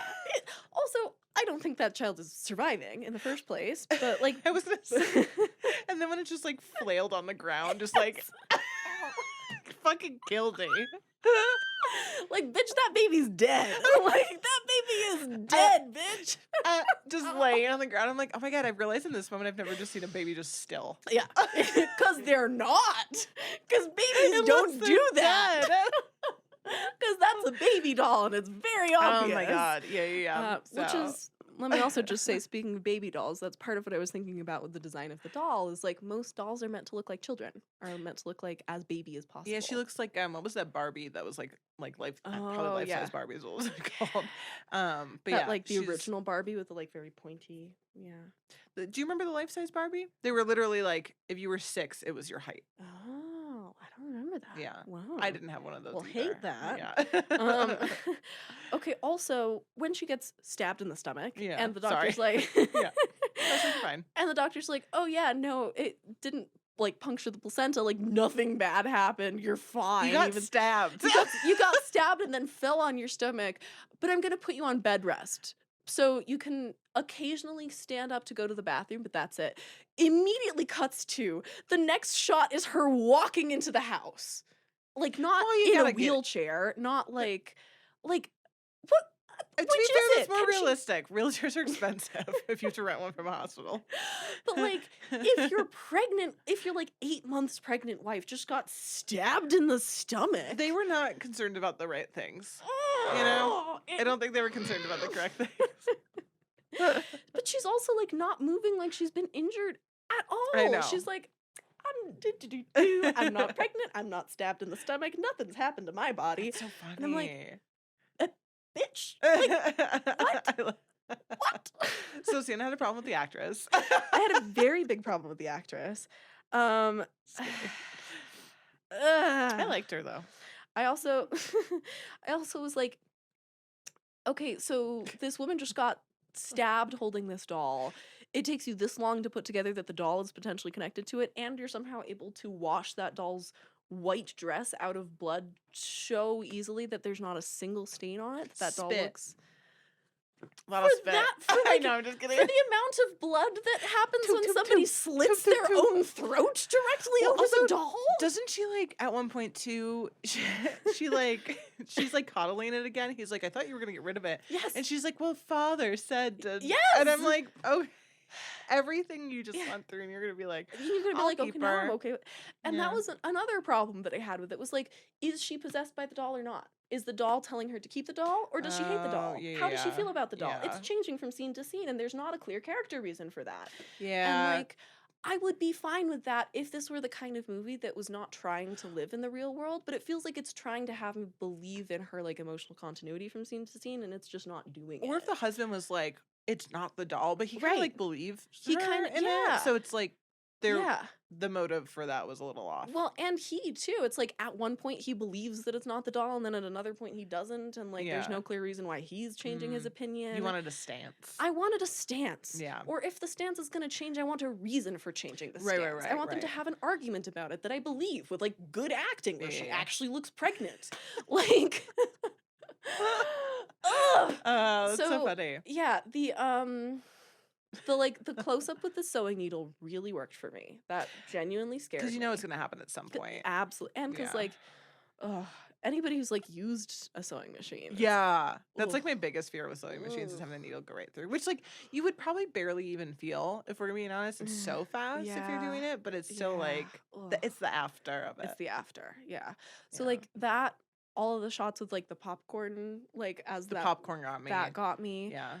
Apart from that, I wasn't scared. I thought it was funny, Mm. but I didn't think it was funny intentionally for the most part. Mhm, There mhm. were places where I thought it was being funny intentionally, Mm. but that to me was a lot of why I actually liked your film a lot better than mine. Was because Oh. it felt like it was having a good time and Yeah. not taking itself seriously. And this to me, and I think this comes back to, I'm not saying that cinematographers can't make good directors, but if you've been a cinematographer for like 30 years and then you switch over to directing, there can be a pitfall Mhm. of that. And I think I'm seeing that pitfall in this movie where it's like It's the there's- grounded and yeah. there's such an attention to things looking right and things being shot in a beautiful, and you can see this in like things like those really incredibly shot long takes yeah. where it's like, or the shot of the sewing needle where it's like all of the visuals Mhm. are serving it really well, but You're not you're s- so used to focusing on that one part of the storytelling that you're not seeing where there are holes in the other parts. Yeah. Yep. And so much of directing Not is serving about the having actors that, and like- stuff too. Yeah. Yeah. Exactly. Yeah, I get that. I Yeah. thought it was I want to see the other ones. I think if you watch The Conjuring, you would understand where like the series that's why I call it like a film. That's It's a yeah. whole film. Yeah. Well, Is and because again, those were done in like such a serious manner. yeah. And like they do feel It's yeah. shot exquisitely. Yeah. So Like, yeah. There's a lot to pick it's so apart there funny. too, which I always enjoy that. Like, I had a lot to say in Film Theory Rant Corner. There Mhm. was a lot to think about. There's a lot of material that this film is working with. It's referencing a lot of movies I really love. I know, I can't believe it reference Rosemary's Baby. One, I also, to be fair, maybe I would have liked it a lot better had I not just watched a movie that it's clearly so based on that is like one of the best movies of all time. Yeah. Like, yeah, it's a hard to go. it's hard to follow And up you gotta think this Rosemary's Baby is- no matter what you are, and if you're trying to do like a Rosemary's Baby ripoff, Yeah. don't watch it after Rosemary's Baby. Yeah. So- Maybe word to the wise. You're doing a double feature. Don't watch these two back to back. Yeah. If you're going to, maybe watch this one first and then Rosemary's Baby. Yeah. So that you like end on the up note. Yeah. But yeah. Yeah. So, Oh my god. so what would you rate this one for Letterboxd? I think a 3. Okay. I enjoyed it. I think it's fun coming off. It was fun. I'm curious to see where the other ones go. Mm-hmm. One of the first things I said about it was just it was simple. It's yeah. You know, there And I wasn't can like appreciate that. yeah, and sometimes simples like works really well. I don't think it was bad. I don't have feelings like you have, so I'd probably put it at 3 because I just thought it was like That's fair. Yeah. a fun extension like of it. My reaction to The was- Strangers. Yeah. I also just think I was way more freaked out because of her. makes So sense, it yeah. got me on Yeah. a new level. Yeah. No, that So I perfectly think that makes added sense. to Yeah. it. It freaked me out a little bit more. Well, and that's like, again, we go into movies like this more so than a movie like Rosemary's Baby. Like, we're going to this to scare us. Mhm. We're going to Rosemary's Baby for something like, Right. in addition to scaring Yeah, us. yeah. And like, if it scared you, then it achieved its goal. Yeah. I did write, I think I'm like in my notes, I was like, I think I'm just getting more critical the more horror films we watch. And Which so is I'm like, I kinda think my bar fun. has like The gotten bar is higher. raising, yeah. And so I'm like, oh no, am I becoming one of those people? I think we're only I going to think become so. more of those But here's the people thing. with time. Sometimes not for me, or I can Yeah. still appreciate it even if it wasn't Absolutely. like whatever. Like, again, I still had a good time watching it, and I had a really good time talking about it. Yeah. Like, That's all that matters. I love ripping it to pieces. Again, it makes me want to watch more bad horror so that we can like talk about why it's bad too. Yeah, we should but purposely watch yeah. it before. So anyway, yeah, Um, Sienna hated this. I don't know. What would you rate it? Nothing. Like, I'm like going back and forth between a 1.5 and a 2. Cool. Yeah. That feels. If I did a 3, I imagine that's what you would give it. Yeah. So. Yeah. Which, like, again, it's like the exact opposite of The Strangers. So there you go. So I'll choose somewhere yeah. in the middle for. Well, I'm excited to talk about Dead Silence, so we'll tee up for that. Yeah. But Take a little break and we'll be right back. I know how much you love stories of horror and gore. Meet our sponsor, Beasley Books, the independent bookstore owned by author George R.R. Martin in Santa Fe, New Mexico. Beasley specializes in autographed titles, rare editions, and speculative fiction, which includes sci-fi, fantasy, and of course, horror. You can find many authors whose adaptations we've covered at Beasley, including Stephen King, Clive Barker, and more, alongside the likes of Nick Cutter, Shirley Jackson, and Anne Rice. Visit the Santa Fe storefront Wednesday through Sunday at 418 Montezuma, or shop online anytime. I don't know why I'm Irish now, but you can find them at BeasleyBooks.com or on Instagram at BeasleyBooks418. And make sure you use code SPLICE10 to save 10% when you shop online. SPLICE10 to save 10% when you shop online. Bye. And we're back. I like how we had the same idea to make the doll also do it with us. She's gonna Again, curse me for guys, that. watch us on Watch us. YouTube. We're so much better with visual. So we're back. We're back. We're here. back, baby. It's dead silence. It's dead silence time. I'm Yeah. going to not be silent anymore. Yep. You can't Coming out of your make me silence. quiet. You can't stop me. Gonna I take have the a tongue. mic. Yeah. We're those- gonna just jump in. This is Yeah. I was telling Sienna earlier a few times actually. I'm like, this is gonna be a lighter episode. So Again, Dead Silence. I loved your film. I have a lot to talk Oh about. yeah, we we're all find things good. to talk Yeah. about. We don't have to Yeah, worry. we'll about get chatty. that. Don't worry. So Dead Silence came out March 16th, 2007. Again, I said I like don't have a ton of information. I have a theory Yeah. that early 2000s horror, because the internet wasn't about, Right. I feel like unless it's something really classic that like a bunch of people write about all the time, Psycho, things like that, that there's been like tons of like print and text and whatever. I feel like silly little goofy ventriloquist films aren't getting a ton of things Like, written about them, at least. I agree. I think like by comparison, like something like Jennifer's Body 2 years later, there was like a ton of stuff written about that. But that's Yeah. because that was like an event. Like People talked about it. I don't feel like people talked about some of the films that I've covered. They're just near and dear to my heart. Yeah. Well, and this one felt very like coming out of the same horror world as House of Wax. Very much. Again, Yeah. 2007. Yep. 2000 like 4, 5, 6, 7. And Yep. then really 8 is where it cuts off of the vibe. And like going into 9, 10, 11 is when it changes. You know? I wrote down like such delightful 2000s cheese. Yeah. Like, Yeah. It's just The Ring, even the Ring remake, I feel like is yes. tonally, visually it's very that much. 2000s cheese. It's So like, good. Yeah, it's like this was the period when things were still being shot on film, but they were color correcting as if it was digital, so everything has this like weirdly cold look to it. Yeah, they're color correcting like they're putting these photos on MySpace. Yes, correct. Like year one Instagram filters are being put on these. Yep. It's bad. You look back and you're like, what was I thinking? What were we doing? You know, what's going on with the contrast? That's bananas. As someone who used to run around with my camcorder making films my entire life, like in camera editing, I remember just like when I could get to post, finally when there was like my parents would let me get this free equipment, probably I downloaded. Yeah. You know, throwing those filters on things to be like, ooh, this is a gritty shot, and like putting like blues and just, I mean, the contrast was so bad. So that's what I feel like, you know, watching Dead Silence is very much nostalgic in that way. I'm just gonna start with, there's 2 versions. There's the rated, unrated. Siena texted and was like, which one are you watching? Yeah. I'm like, oh, I already bought it and I already watched the unrated version. Obviously. I was hoping that was what you were gonna say. Yeah. So there's 2 different versions. Unrated is what we did. We're talking about, it's not gonna make that big of a difference. I did note like 3 extra shots that are kind of included in the unrated. You had that. Yeah. So we have that amazing shot of Mary Shaw's long ass fucking tongue going through. That is obviously one of the extra. There's like a little bit more time spent on that. And you know me with the like a little tongue. Yep. Going through. Oh, not little. It's creepy. Freud would have some things to say about that. Oh, there's tons of things to say about that shot. So that's one of them. There was a gorier death for Henry. Like Mary Shaw is shown like eating. I didn't look it up. I don't know what, and I don't feel like I recall the difference. So I don't remember. I know. I feel like that one is outside of me. Yeah. So if you know, let us know. Flew right by me. And then Henry's tongue saying, "I now have your voice, Henry." That was like another one added. So it's just like a little bit. Wow. A couple extra things. You know, the one that I would have thought would be part of that you didn't list was when we see the back of the dad. And there's just like that stick. Oh no, through that's his like body. part of it.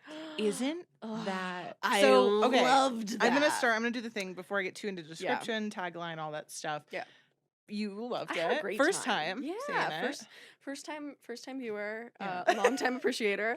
I don't know. I love that. I had such a good time. I wrote down, it reminded me a lot of Crimson Peak. It felt like You said like gothic was one of the things you like. Again, we don't talk too much. We try really hard, but we'll throw maybe one thing of like, oh, this is really cool real quick. Especially like I'll never say anything to you about my film beforehand, but I'll occasionally be like, I really liked yours. Like something like that. You're like, oh, I'm enjoying this so far. Yeah. Gothic was a word used. And it felt like such like intentionally over the top, like gothic cheese. And I like ate that shit up. Yeah. Like were you like a fan of the Tim Burton Sweeney Todd?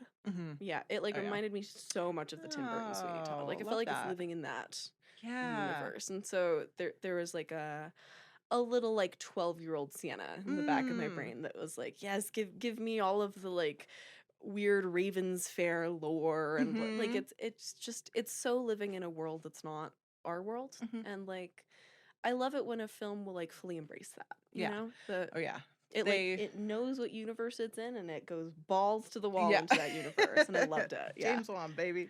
James Wan, baby. Yeah. I'm so happy because this is one that I've been a fan of for a while. I can't remember if I saw it right when it came out. I know that I Mhm. rented it after the fact. Okay. So Cool. that would have been post. So 2007, I graduated from high school. So it would have been like a college Mhm. era film, Mhm. which Oh, is like, ideal. yeah. So Perfect timing. this is one of my like Sunday afternoons love to put Oh, I on. It's just love like that makes it feels cozy. simple. Yeah. And it's spooky. Were you Yeah. spooked I by was this? spooked. Yeah, it was spooky. Were you Yeah. spooked? Does this Yeah. scare you at all? This one scared me more than Abigail or It has more Annabelle. Not Abigail. Abigail. Oh, we were talking about Abigail. That's Yes, why. that's why. Scared me more than Annabelle. That's why. It again, James Wan. I think that's one thing he's really good at is like those scares. You know, Yeah. he knows what buttons to push to scare you. Yeah. So that makes sense. I also in just that like way. I loved how much of it was about ventriloquism as opposed to the dummy itself as an object. I thought that was Yeah. like a really interesting Oh, twist. That's what I was gonna pull up. So one of the things, if you haven't seen this film, which I highly recommend you do, it opens up with Oh, I loved this. with Yeah. Lee Whalen and James Wan, which again I'll get to everybody in a little bit. Be Mhm. patient, buckle up. It opens up with in the 6th century BC, it was believed that the spirits of the dead would speak through their stomach region of the living, from the Latin venter for belly and loqui for speak. That's kind of where you get like ventriloquist from, is speaking from the belly. Mhm. So Loved I love that. that they opened up with a fact. I saw a Mhm. little interview with the two of them giggling. I don't look up like how old they were because James Wan looked fucking 22. He always looks 22. He's To like, be fair, he's one of he those looks like people who clearly has like a, like a portrait in the back of his house that's aging for him. Like, yeah. he's got He's one of just those situations. taking all of our going on. souls. Yeah. So they were like giggling about it, and they just thought that was a really cool fact. So I love that they threw I that love in, that little bit that. of history. So description. After his wife meets a grisly end, truly a grisly end, Jamie returns to his hometown in Ravens Fair to find answers. His investigation leads him to the ghost of a ventriloquist named Mary Shaw, who seems to have ties to his entire family tree. Which I also have to say, I feel like I can't remember her name anymore, but the dead wife from the beginning, Yeah. so Rosemary coded from Oh my Rosemary's God. Baby. Yeah. So Yeah. Rosemary Yeah. Her like coded. haircut and Yep, everything yep, too. yep, yep. And even just the actress they cast looks a lot She like Mia does. Farrow. Oh my God. Yeah. So I was so moved on from Rosemary's Baby and I shouldn't have been. oh, I've been in Rosemary's Baby Land for the Yeah. past like 3 weeks. I can't get out of it. So Yeah. good. I didn't even think about that. Yeah, the opening.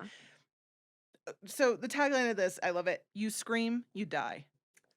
Love a Classic. simple. I know. I get so Classic, excited yeah. when the tagline's just That's like such so a great early 2000s tagline. You scream, you Yeah. die. Yeah. See Paris die. See Paris die. Yeah.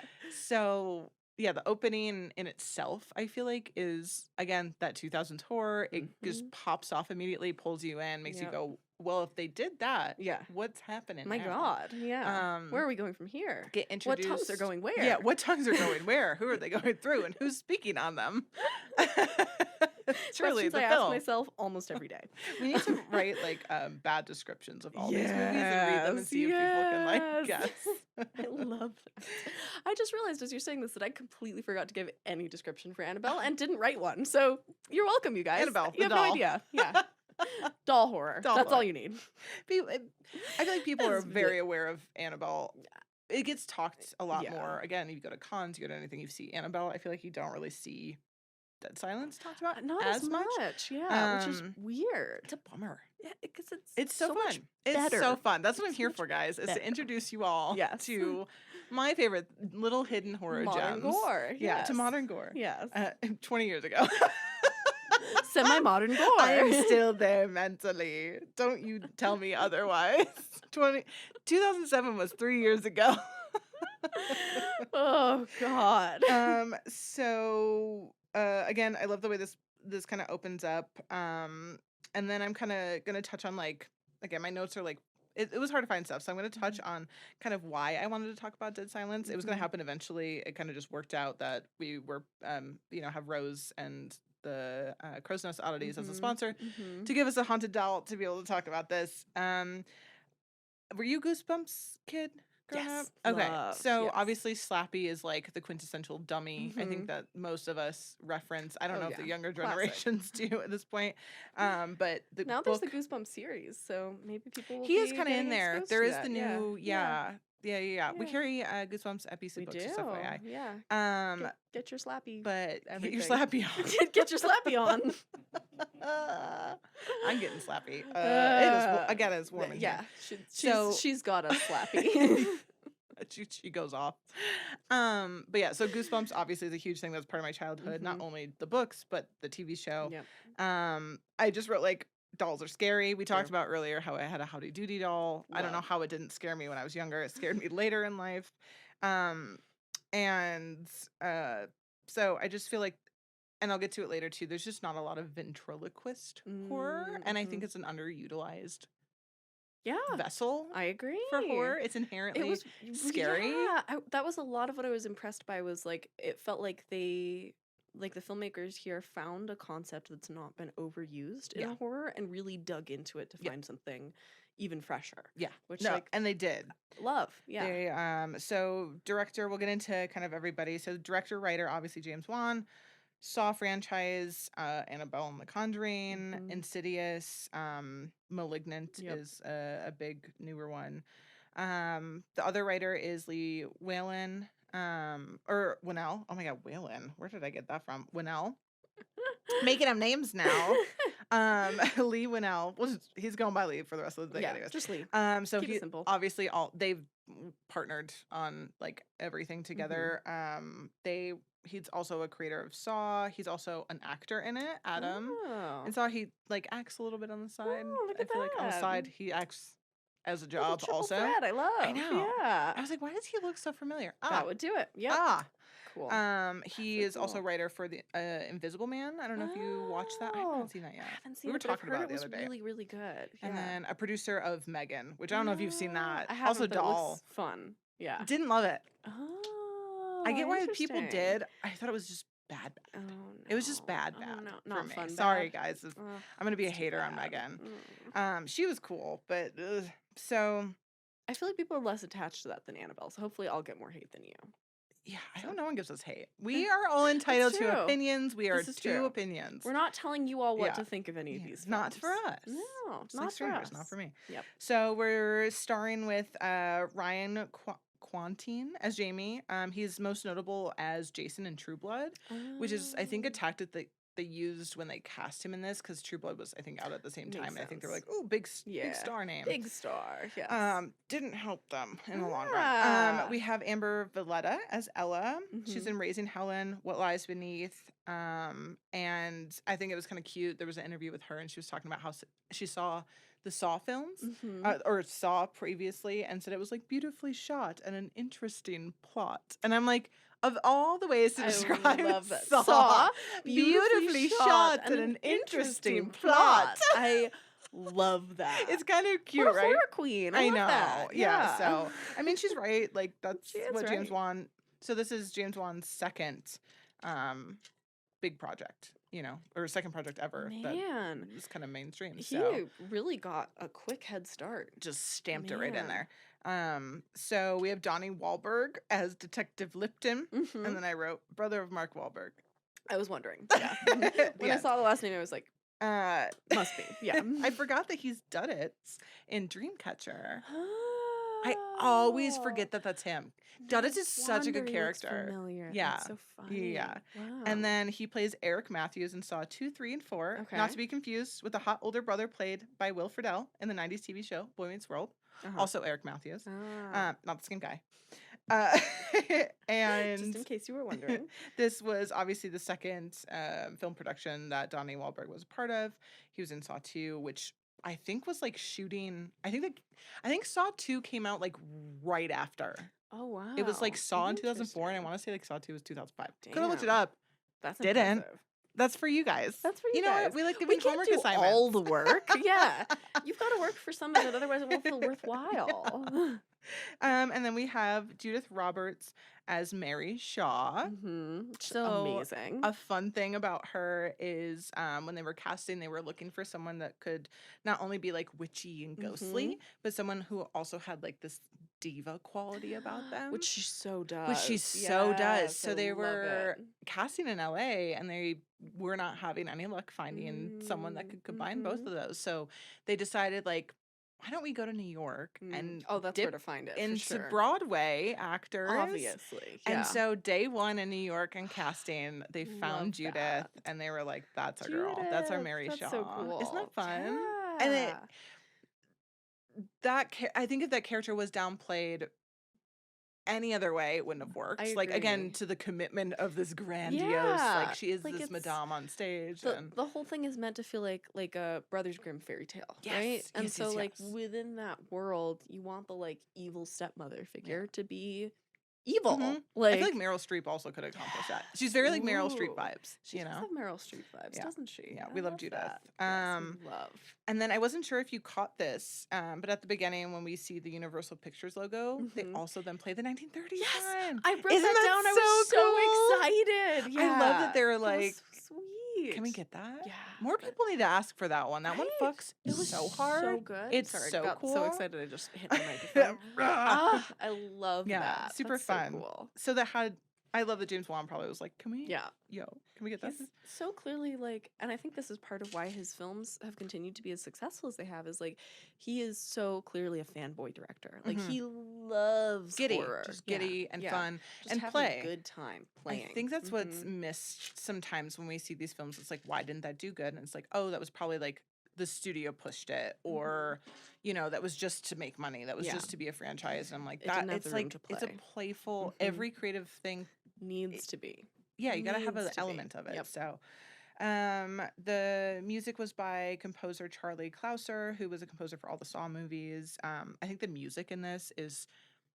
immediately, it starts off with this like doll kind of melody, and then quickly goes into like, I feel like such an iconic score in the beginning, as the credits are rolling. And I feel like, again, this film gets pushed under probably because it's that 2000s cheese and no one wants to like talk about it. But I'm like, there's so many fun elements in all the things that aren't great about it. Like, it has so many good things. I think the music's one of them. Yeah. Especially the sound design, you know, in those moments where Mary Shaw is kind of around and just like the and the lack sound of anything. comes out. Yeah, I loved And it's that. like, oh fuck. Can you imagine if you're out in the woods and it just goes still? You don't hear birds and the trees moving anymore. That's terrifying. And see, that's another example where it's like, you're taking a classic concept and finding a new twist to it. And that's, I always admire when a horror film can do that. Have you watched Stranger Things? I've watched season 1. Okay. I've not watched past season 1. In the past, so the latest season, there's an element that when like Vecna, you know, from the Upside Down is around, there is a clock that goes off and like kind of dongs, and it kind of like alerts you that you're gonna be entering. And it's just like, you know, I feel like not in the best way. I think they did it better, but Dead Silence kind of had that too. And I think it's like a fun element to like, even though you're expecting this, it's still scary. Yeah. Like, you know that's gonna happen, and I think that's good. That's to almost be able like, to do that. Yeah, there's almost something more scary about it when you know it's coming. Yeah. It's like kind of that conversation we had, like woods horror versus desert. Do you want to see it coming or do you not? And I'm like, I don't know. I want a little bit of a warning. Yeah. I want to see it coming. I want to see it coming. Yeah. I don't know. Maybe we'll see. Depends on what it is. Yeah. Truly. I had her here this weekend. I like walked out in the room. I'm like, I don't know if I want to see it coming. Yeah. Don't want to see that coming. Yeah. No. I don't want to see you move. So, production design was by Julie Berghoff. She did Saw and the Conjuring films. That's kind of the only reason I mentioned her, is I thought it was kind of cool. She another carryover. A carryover. I think I remember seeing also. Let me check if this is right. I think there was a few carryovers. He likes to work with the same people. Also, Denise Cronenberg. That's what it was. Yeah. Yeah. Denise. She's back at it. She's back at it again. I saw her name pop up in the credits and I was like, I know you. Yeah. Not really, but like, like get we've Denise. talked about you. We get Yeah. Denise on the pod. And then just wanted to note the prosthetics were by Francois Deganese. Antigonie. Oh, fancy. I'm not going to be fancy about it. So, Chucky series, TV Oh, series. okay, So cool. that's why Mhm. a few of the Saw movies. And this is the main reason, brand new cherry flavor. So I Your had an favorite. organic moment I love to that. talk about it. One day we're going to do horror series. Yes, I think we yeah. should talk about at We least like should. limited series. Yeah. Maybe those are just like one episode and we talk about Yeah. them. Or Let like us as know. a Patreon bonus or something. Yeah. We'll start doing those, guys. Yeah. I promise. So the budget for this film, I'm curious as your guess of how much this cost to make. Oh man. How much was yours? Oh, Like we said 5. 6. Yeah, Yes, 5, 6. 5 to 6. My Yeah. brain just pooped out on me for that one. Was it, did we say that? I'm sure this one's gonna be much higher. Yeah. 25. Oh my god, you were really close. 20 million. Look So at that. beefy. Look at that, you guys. Yeah. I'm proud. And it's Yeah, for, that's a for lot his for a whole- second. So Saw was Man. 700,000 is what he got for that. Okay, that's And reasonable. so- That's reasonable for a first feature. Yep. Yeah. Yeah. So it 20 million to make. It made Man. 16 million domestic, No. 22 million worldwide. Okay, so it did at least recoup. Yeah. But And I'll get to DVD sales okay. at the end, or do you want to hear them now? Yeah, let's hear them out. Okay. Yeah. Gotta scroll. Gotta scroll. Oh scroll. no, I'm so sorry. It made 17.3 million more in. Okay. So So it did like okay. 37. So it made back money. Yeah. It was only in theaters, I believe, for 16 days, which feels Wow, really that's short. Really short. Don't know why. Maybe just they didn't see it doing well. And they were like, let's just pull it. Could be. And James Wan said, although he was working with a bigger budget and a studio for the first time, because Saw was not with a studio in that way, it came at a price. So obviously, working with a smaller budget, you don't. I'm not working with a big studio. You're not going to have that interference. So he had all the creative freedom, but no money to do what he wanted with that creative freedom. And then with Dead Silence, he had the money, but was the not creative given. freedom. Yeah. Yep. So So often that's how it goes. yeah, Yep. and I think it's cool to hear him talk about that. I think especially as a new director, he had like no problem Totally. being like, yeah, this is how I it love is. that. Yeah. That's, yeah. More of us need to I be love like him. that. Yep. So the concept. So it's kind of speculated that Dead Silence was a Rush Together studio project to capitalize on Saw. We were kind of talking about this with yours. So because Saw's sequel came a year. Oh, I was right. So it came a year later. So they were just hoping to push something out. All that's said and done, I think it still was really good.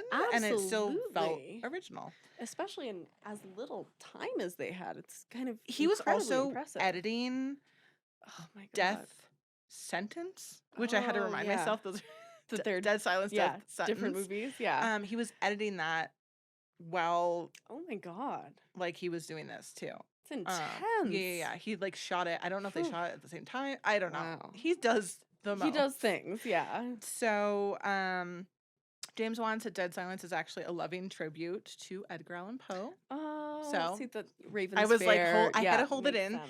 This Makes is where, perfect like, sense. It's Yeah. so hard not to talk to you or like spill the beans Yeah. prior. This is so funny because I was wondering yesterday. I had a thought about the title of Annabelle. I was like, I wonder if that's an Edgar Allan Poe reference. 'cause Annabelle of Lee? Annabelle Lee. I Yeah. just watched Holes and they also quote Annabelle Lee. Oh, I feel like it's gotta be. I Yeah. think it's Probably. gotta be, I think yeah. usually, remember, if we think it is, it probably is. probably is. Yeah. We're If it makes manifesting sense. it. Yeah. We're manifesting this. about Annabelle So Lee. yeah, so Edgar Allan Poe was a big inspiration, or like this was like a tribute.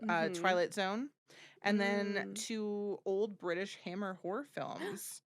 Love Hammer horror. Yeah, I'm So not familiar. I Oh, figured you were gonna yeah, know, and so I was yeah. gonna do a bunch of research. I was like, Siena's probably tell got. me. No, you tell me. I didn't do any research. You tell me. Hammer. You is tell me my like- notes. Hammer is. I'm trying to. It's not Roger Corman's company, but it does very similar stuff to Roger Corman. So it's Oh. like, and similar to William Castle too. So it Oh, was like okay. a low budget kind of indie production house that did a lot of horror movies. Oh, I gotcha. feel like they had a lot of. I know I didn't. They're the one. They're the ones who did the Poe adaptations. I'm like 99% sure. I think Oh. they're the ones who did like the Pit and the Pendulum. Yeah. Okay. So good. So we know we Vincent love. Price, Yeah. So we love. Him. So James Wan and Lee said, I don't know why I can't just call him James. It's James Wan again, one of those names. It really is. Yeah. So they always kind of had this joke that the only thing missing from this film was Christopher Lee and Vincent Price. Which can you imagine? Little Vincent Price cameo. He's just like in town in Ravens Fair. He's just dressed up as one of the dolls. Oh my god, he would be perfect. They just Weekend at Bernie's. Yeah. I mean, they did with the dad. There you go. Oh, I was thinking because he's no. probably dead by the time this was made, right? I would imagine. Vincent Price, 2007. I Probably. think so. When did he die? R.I.P. Who knows? R.I.P. Vincent Price. James Wan also said some of his personal favorite films that kind of inspired him to become a horror filmmaker, which I thought was Love fun. those stories. People might know this, but I didn't know this about him. So Poltergeist being one of them. Oh, I think that's for a cool. lot of people. Makes sense. And then he said, although not horror, Jaws really Oh. inspired him. He said he was afraid of going in the ocean for a really Love long it, time, which love it. again, if it elicits Fear. horror and fear, It's yeah, horror. it's horror. Yeah. No, I Uh, firmly believe that Jaws is horror. I love Jaws. My grandpa had a Jaws poster up in his studio when I was a It's- little kid, and I was so scared. That's of one of it. those posters I don't get annoyed if I see it everywhere. Mm-hmm. Breakfast Club, love Ugh. it, but God, Too much of it. Train Calm spotting down. even art yeah. school. Too seemed- much of it. Yeah, too much of it. Yep. Yep. I feel that way about Francis Ha too. I'm like, Oh, really?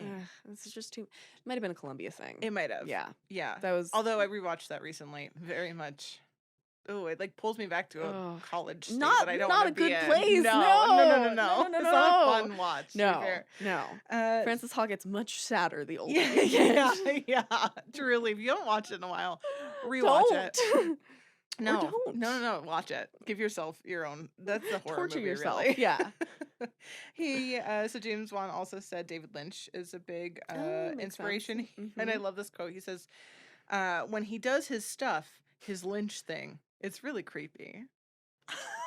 And it's so true. When he Does when his he does stuff, his stuff, you know, his Lynch his thing. Lynch thing. It's really creepy. Isn't it though? Oh my god, I love that. He's so cute. That's so And then the other works that he loves. Yes. Your favorite, Dario Argento. He's a big fan. This makes perfect sense. Does it? Yeah. Does it connect dots? Yep, Again, as that someone who's not connects seen. all the dots. Well, Yeah. because we'll make you see Dario Argento. We soon are. enough. We're gonna do it. It's We're- gonna happen. Yeah. But yeah. yeah, no, there's the gothic elements are very Dario Argento. The like intentional over the topness feels very Dario Argento. Camp or Yeah. just over the top? Ooh. Difference? I don't know that I would necessarily call Dario Argento camp. Okay. Yeah, I would say just over the top. Mm. What do you think, Warren? Is Dario Argento camp? Okay, Yeah, we're getting a no Yeah, from yeah, yeah. Warren. I'm Okay, glad. I'm glad cool. that there's some I agreement. feel like there's a difference. Yeah, Because there some is a people want to say difference, those yeah. are the same and they're not. They're not. Yeah. We So. brought out the Susan Sontag notes Yeah, on camp. we know now if you guys essay. listen to Film Theory yeah, Rant Corner. There you go. I just had a hair going down my back. I was like, who's touching me? Oh no! Was it you? How dare you? She looks guilty. She has Yeah. a guilty look to her. I'm innocent. Ugh, That's my hate doll it. voice. I'm innocent. No. So I very Plot much had twist, she's the ventriloquist operating you, and you're the dummy. Ew. There's just like a couple strings tied back here, and she's like, I was just learning to love. no. I was just learning to hate. Ah, So that we already learned. That we came into the world knowing. What's the love here, you know? Sure. Horror, I guess. Horror, yeah, So, so James Wan, we kind of talked about people don't take advantage of this medium. So, and I love that he uses this word fetish. James Wan was quoted Mm, saying, "I've always had a fetish for ventriloquist dummies or dolls." hot. I assume I am assuming he doesn't mean a sexual fetish. Maybe so. assuming I'm he not gonna hate. does. I'm not gonna hate. There's something for everyone, you know. He said he's always been fascinated by them and found them really beautiful, but in a Mhm. creepy, eerie way. And I Mhm. think this is it shows that with Mhm. this. And again, somebody please make some more ventriloquist horror. man. Yes, 'Cause it's- absolutely. Yeah. So like Lee and James kind of had this conversation after Saw. They were like, dude, we should make a horror film about this man coming off of Mhm, Jigsaw. mhm, They're like, oh my God, mhm. he's so successful. Yeah. Everyone loves the fucking doll. Like, okay, we Of should course. just do a Yes, fucking do movie about more. this. Yes. And just like see what happens. So obviously James talked about how he loves Poltergeist and how it like scarred him when he was a Mhm. 7-year-old child. And he's that. like, I'm hoping Good. that this film scars Aw, another I 7-year-old child. love that. I hope this is Yes, that let's for pass the somebody. scarring along. And yes, it was. Yes. Goal Yes. achieved, Yeah. James. Yep. You got me. Yep. It terrifies me. me, I can't watch this one at night. Oh, I was very happy I watched wow. it during the day. Interesting. Yeah. I don't know Wow. why. I just think a ventriloquist is going to show up at my door. I spent a What do you weekend with think the is gonna doll, happen if so the I don't know. ventriloquist shows up at your door? That's What's, how like- I die. That is how I die. Can you Are they wait? No, like puppeting you to- in real life world, Right. right? Like no one knows my fucking address except Right. for work. Right. No one comes over, so no one knows my address. If I just got a ventriloquist at my Yeah, door, what would you who is do? sending that to me? Where is it coming from? Fair Did question. someone just choose All of these are fair and questions. it happened to be my address? They just chose a random. Ugh. No, it's being sent there Yeah. with intention. For a reason. And it is to kill me. Ugh. So, Ugh. what would you do? If You'd be like, oh, that's ventriloquist- my mom. Honestly. No, I'm the ventriloquist. My Yeah. mom is the puppet. Or you just show up my door, just like a doll in a box. That's what's gonna happen. That would be so scary. Don't ever do that to me. I'm I totally will gonna do stab that the box. now. I will stab the box. And that's how I die. And that's how you die. That's how I trick Al into framing themselves for murder. It wasn't me. It wasn't me. I wrote this next part is kind of going into something we kind of touched on with Annabelle is like the fear of dolls or fear of ghosts. Yes. So this is obviously the dolls are the vessels in these films, not so much Right. They're the thing to possessed be objects. Yeah. So like the dolls are technically innocent. Right. Like, is this doll made with intent? Is she this lovely Miss Ma'am sitting here made with intent of being insidious? No. Yes. Was Raggedy Ann? No. Yes. But it's the ghosts that are actually the things Yeah. that we should fear. So I was curious if like in these worlds, is it the demon aspect or the which haunted scares you? or the ghost that Ooh, scares that's you a good more, or is it the question. doll? And it could be both. It could be one or again the other. I was just curious of like what is the scarier? I thought I saw her fucking my hand God. move. Oh no! I'm just curious, like what element gets you in this? I guess we did kind of talk about this, but I think I'm not scared of the dolls. I'm scared of the demons. The It's the demons, demons. yeah, It's not the dolls. possessing. Yeah. it's the dolls. I don't know. It's the dolls. I don't know why I can't get Wow. past the dolls. Wow. See, again, just too much exposure therapy. Yeah, Yeah. truly. Broken neck me doll, crying abandoned orphan doll. Too many dolls. Yeah. Yeah. My mom also had like a large collection of troll dolls too. Like, they Those were are freaky for another reason. Yeah. The belly buttons, Yeah. but Ugh. Ugh. yeah, Ugh. yeah. At least there's Yep. jewels there, but True. I Thank God for that. Thank God for small blessings. Yeah. One of the things I think that's kind of like different about the dolls in this, why a ventriloquist is an interesting choice, a different choice, is ventriloquists have kind of always been this vessel for someone else. Haunted or not, like the performance should Yeah. be good enough. That You it said yeah. that you look at it like a character. You want to look past Exactly. the person speaking, and it is, which I love ventriloquism. I think it's so fucking cool. It's so impressive. I always think that I can do it really well. Well, I'm like now impression. Yeah, I'm like, Hi, is she gonna? Hi, there's Susie. That's so bad. I'm That's so bad. terrified. Nobody say anything. Oh my god. And I mean, it thanks so doesn't much help for that listening her- to Splice Splatter. This has been real. We're done with any future episodes from here moving forward. this because podcast of is that canceled. awful impression. My mouth was clearly moving. Your tongue was stolen by Mary Shaw, so podcast canceled. It should be taken from me at this point. So, anyways, I think it's Shaw got your tongue. Oh, Shaw got your tongue. Shaw got your tongue. That was the other tagline they didn't use. God, that would have been so good. Not as good as Rosemary's Baby, but Yeah, I had to try. Nothing will Nothing will ever top that. I need to get to like a certain level of dissociation before puns like that come out. I'm like too in my body today. We're more sane in this episode. Yeah. Sorry, guys. Sorry. Don't worry. We'll go off the rails again soon. So, because I don't have a ton of notes, I kind of wanted to go into some touch briefly on Yes. why I think Dead Silence works Yeah. for me. tell For me. Yeah. I think in atmosphere and tone, it obviously, you touched on it, the gothic elements. I think them Yes. pulling from very real, grounded sources and like sources everyone's familiar with. Yep. Again, being playful with it. James Wan, he's not trying to be like, I'm Right. making a perfect film. yeah, like he Yeah. made fucking Saw. I'm sorry, Right. there's a little puppet on a bike Yeah. and he's like putting like head traps on Yeah. people. He's not taking himself seriously. Again, it's very Um, William Castle with the Tingler. It's Yeah. Like, yeah. Oh, I love Stingray. So I like the grittiness and moodiness of this. Again, I think it's very early 2000s. Mhm. But the way we're kind of made to feel uncomfortable in every scene, even though we know danger's Yep. looming. I think Yes, I it's love it. really well executed. Mhm.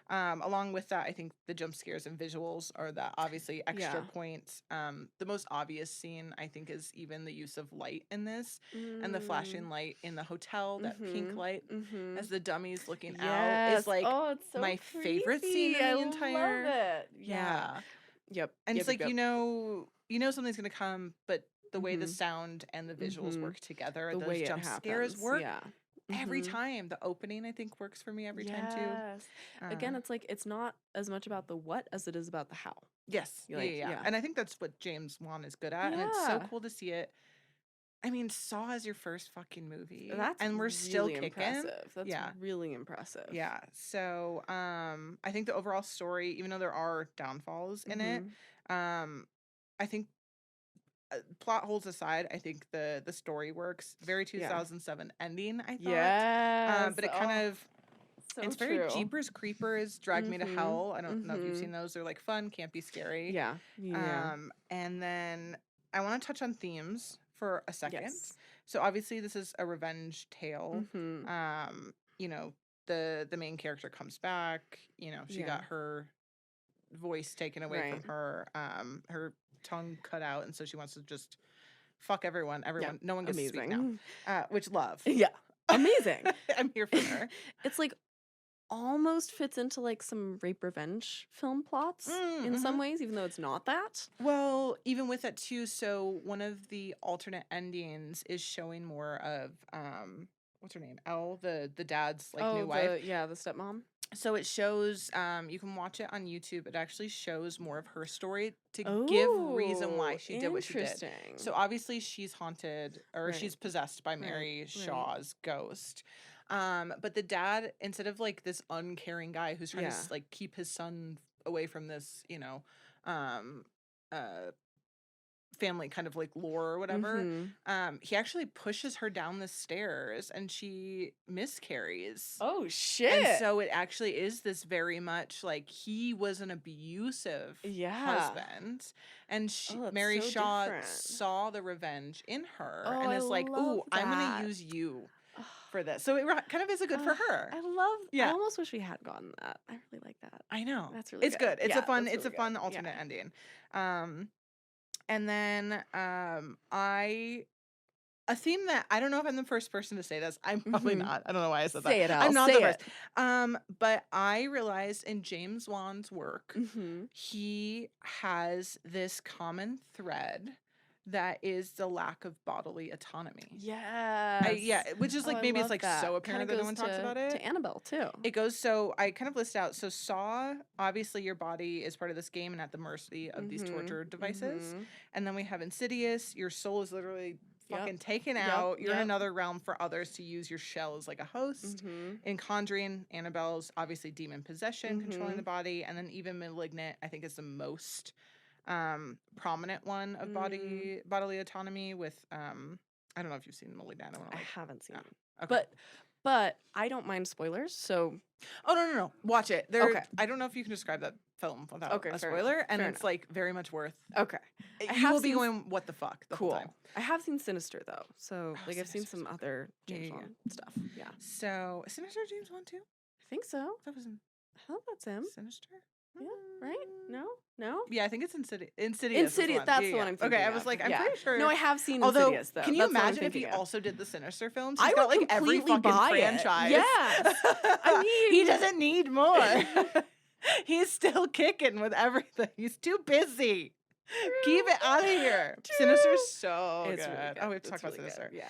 I guess that and Paranormal Activity are the only two of the past like 2 decades that he Yeah. didn't do. That's so funny. Probably. Yeah. Those are the only ones. Yeah, he did. Yeah. To be fair, I get Sinister and Insidious mixed up. Titles just sound so It is the similar. titles. It's the Yeah. titles. Sorry, guys.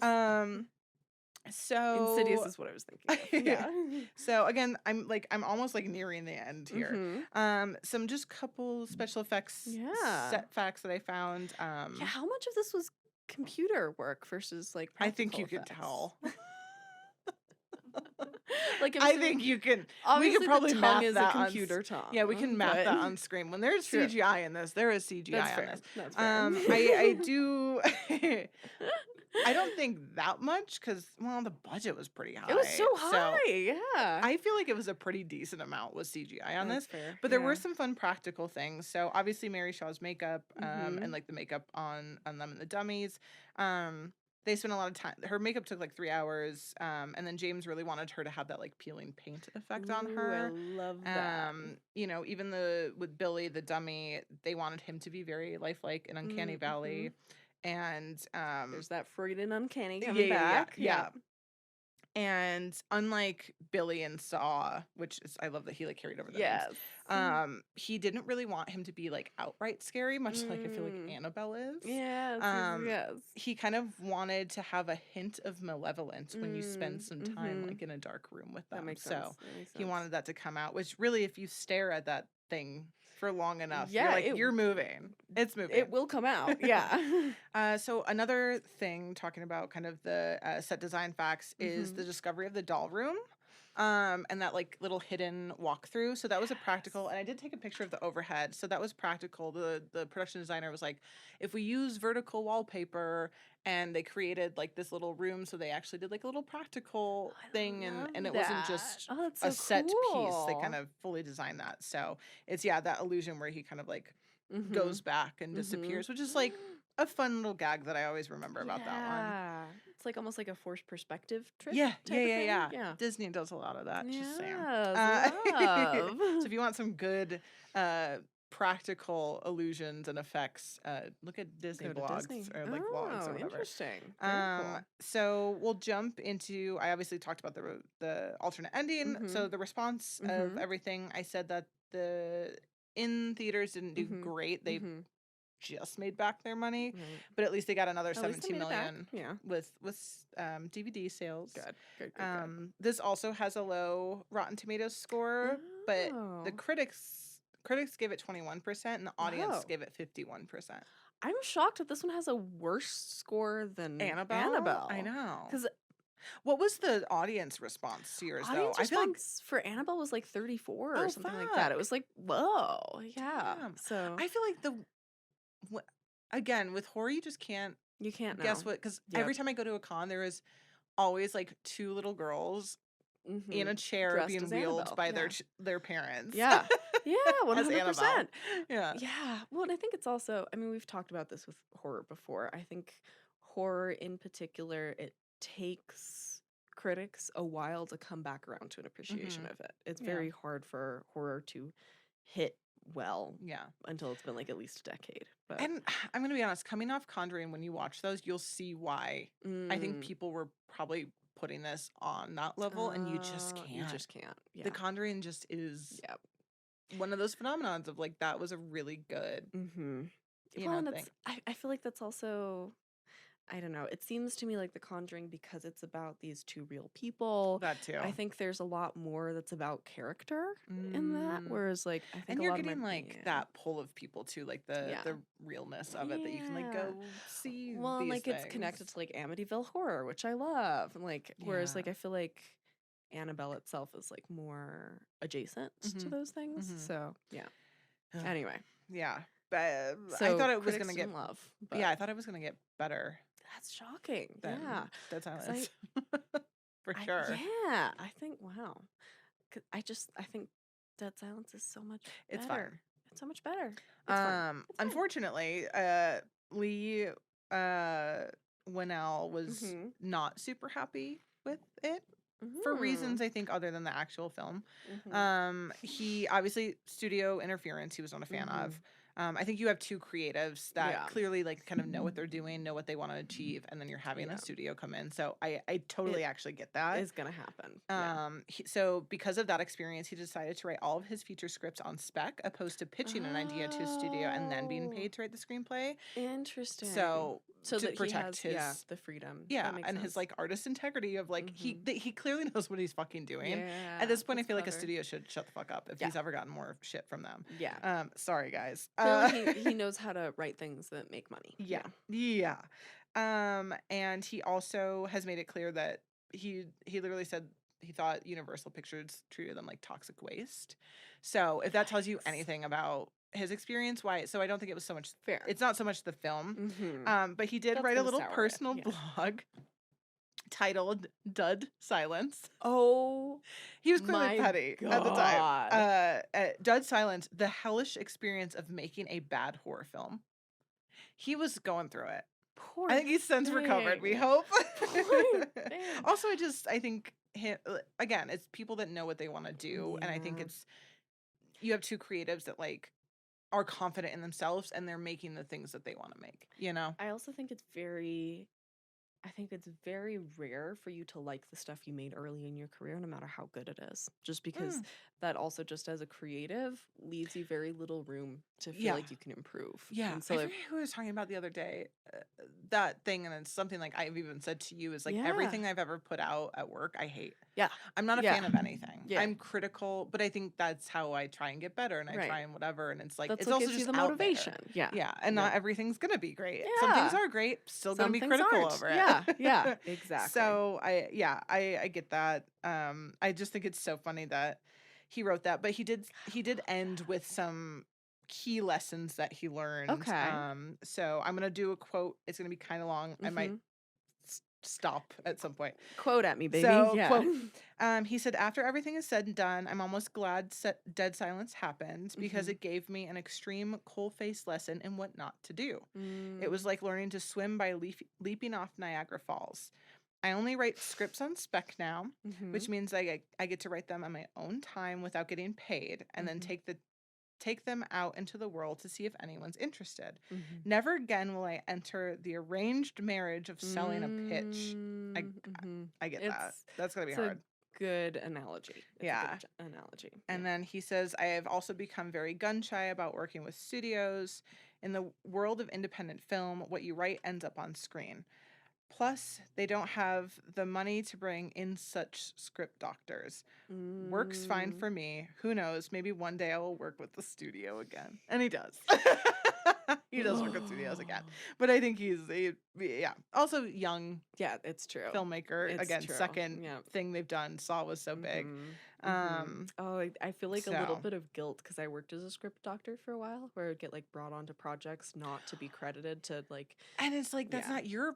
And they know that's not your fault. It's the studio, and I do think hopefully, but it's a fucked situation. Yeah, it's fucked. Yeah. It's fucked for all parties. It's fucked for all parties. Studios. Yeah, because like then from like the script doctor perspective, like you get brought on, you don't get credit for it. You didn't create the characters. You didn't do anything. You're just like they're trying to match somebody else's voice. Well, you're the studio's mouthpiece. Exactly, and it's like.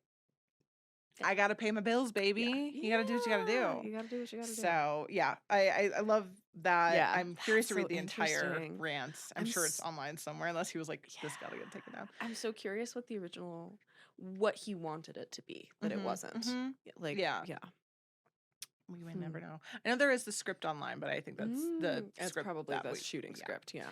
I'm just kind of gonna end this on I think this is so cool to see James Wan and Lee Whannell kind of early on kind of revisit. I would love to talk about Saw at some point, but the fact that Saw was one type of horror and then Dead Silence was this other, they weren't afraid to do something different immediately. And even still, I feel like there's James a Wan-ness, and there is this through line, and I think Yeah. it's really cool to revisit these older ones as we're coming into newer films of theirs, is because I think the core of who they were is always there, no matter what medium or not medium, what kind of genre in horror. So it's kind of fun to. I just forget that I always forget that this is him, and this is like one of his first projects. And he's got such a distinct fingerprint. On his films. That's about trusting yourself, man. It's true. So I talked about earlier, there's not a ton of ventriloquist horror, so I'm gonna name a few. So if you're interested in some ventriloquism horror, I got a couple examples. So The Great Gabbo, 1929. We have the Twilight Zone episode in 1959, The Dummy. Oh, that's so funny. There was also, or it was 1962 is the episode. I don't have the name of it, but there's also a Twilight Zone episode that Annabelle is partially based on. So both Twilight Zone. Do you think it's The Dummy? No, it's probably something different. There was another one about dolls. Oh my gosh. One of my favorite ones is The Mall. and the mannequins come to life. Oh, I don't know if I know that one. You need to watch. Oh my Oh, that god, sounds that's like really one up of my my favorite. I'm alley. gonna send it to you, and I you have to love watch that. it. I think That's your job. I think That's your job now. all the time about the surgery one. Do you know The surgery. So that's up there too. You're gonna love the that? mannequin one. Ooh, Oh I'm my so god, you're gonna love excited. it. I'm So so that's excited. also a good one. I don't know the name. Amazing. We have Throwing It Back. Alfred Hitchcock's Presents The Glass Eye, Mm. 1957. Ooh, We have a low budget British production called Devil Doll. amazing. It's Love. 1964. Good title. And then there is a 1945 British anthology movie called Dead of Night, Oh. which gives us apparently an unforgettable performance by Michael Mm. Redgrave as a Oh. tormented ventriloquist Maxwell Frere and his dummy Hugo Fitch, who will haunt your nightmares, is what the internet told me. So Ooh. on that, if you're into more ventriloquist horror, there's a couple I examples. love that. I love that you left us with some recommendations. Yeah, That's yeah. So that cute. is Dead Silence. Sorry, guys. 2007. No one gave me more notes than that. I So love. I dug up.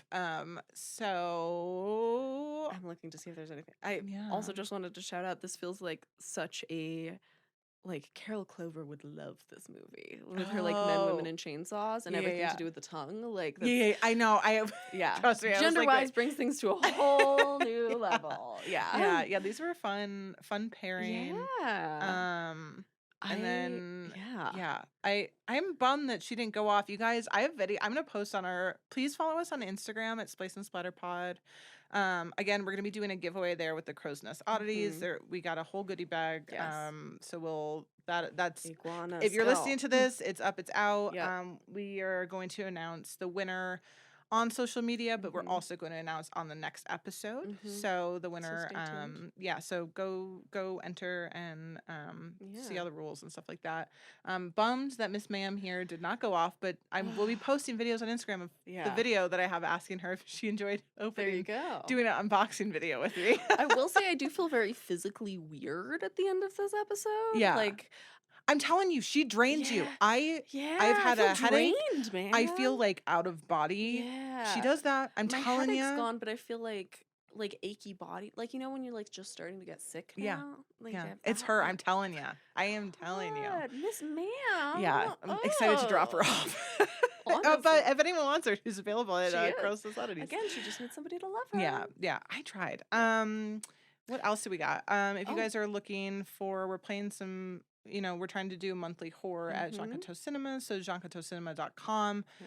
Also on social media, you can find fun things that we're doing there. I tried to pick some gay horror / horror adjacent shit for Pride Month for us. Yeah, so we're working on doing that. So yeah. definitely hang out with us there. And Follow us. Do you want to announce next episode? Oh yeah, let's do that before I wrap up things. I was I feel like we we're struggled. Heading into Yeah, we struggled into, but I think I'm happy with what we had a decided little on. team meeting. Yes, we did. We had a little huddle. Yeah. So we're doing something that we haven't done before that we've talked about doing, but I finally convinced Al. Yeah. We're doing an original and a remake. We're tackling 2 Texas Chainsaw Massacres. So surprise, surprise, I'm doing the 1974 Tobe Hooper original. To be fair, that's the one that I like. That's the one. I've only seen that one, so I don't have anything to compare it to. I want to say so, and then I'm doing 2003. Yeah. There's like Warren let us know there's like a 2022. We're not doing that. No, we're doing the 2003 because obviously early 2000s horror is the best decade. Again, of horror, we chose obviously. modern gore, but that's 20 years ago. Again, semi-modern gore. Semi-modern. It's modern in my mind. But I don't know if I've seen. I think I've seen the 2003. I'm pretty convinced I have. But it might have been in 2003. Oh, so, but yeah, the 70s one is it, baby. It's just it. The dinner scene. Oh, I can't wait to see it. I can't wait to see it. At Halloween Horror Nights, getting to walk through the dinner scene is so fun. Yeah, oh my God. Love Leatherface. So, again, very excited. My hot take on that one is that it's all a family drama. It's like you've got to view it that way. So I mean, it is. It is. It's all Is it about not? the family dynamics. Yeah. So Siena's gonna have film theory rant corner for that for sure. That whole episode is gonna be film theory rant corner. Oh, I'm so excited. So yeah, we'll get into that. Thank you for reminding me. We have to Yes. tell the people what we're doing. And so with that, Yeah, if you can want follow us. to, follow us on social. Our Yeah. TikTok is a fun place to see clips and share with Yes, friends. So Splice the Sweater yes. Pod, pretty much everything, except for X. Yeah. Elon Musk X and Letterboxd are Yeah. both Splice Splice Splatter. Splatter. This So you can find that in the link episode's tree too. yeah, episodes out on YouTube, patreon.com/GRRM if you want to support us. And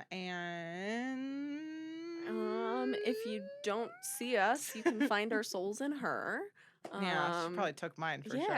Yeah. So I that's got kicked out of this vessel. where we'll be. Yeah. I'll be in her next episode. It's just gonna be her on the seat, and it's gonna be Al.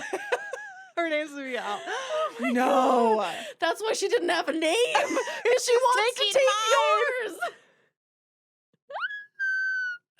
Her Okay. thing is spikes. Ah. It didn't.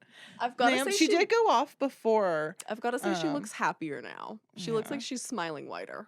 I don't know, man. Sorry for anyone with doll fears that we had her hanging out. So, I'm not sorry. yeah.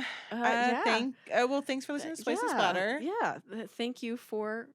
Thanks to Rose for letting us the film borrow her. podcast. Yeah, the film podcast presented by the Jean Cocteau I was like, Cinema. no, this is your job. I forgot to say. She's taking she's taking your voice. Yeah, Like, my brain.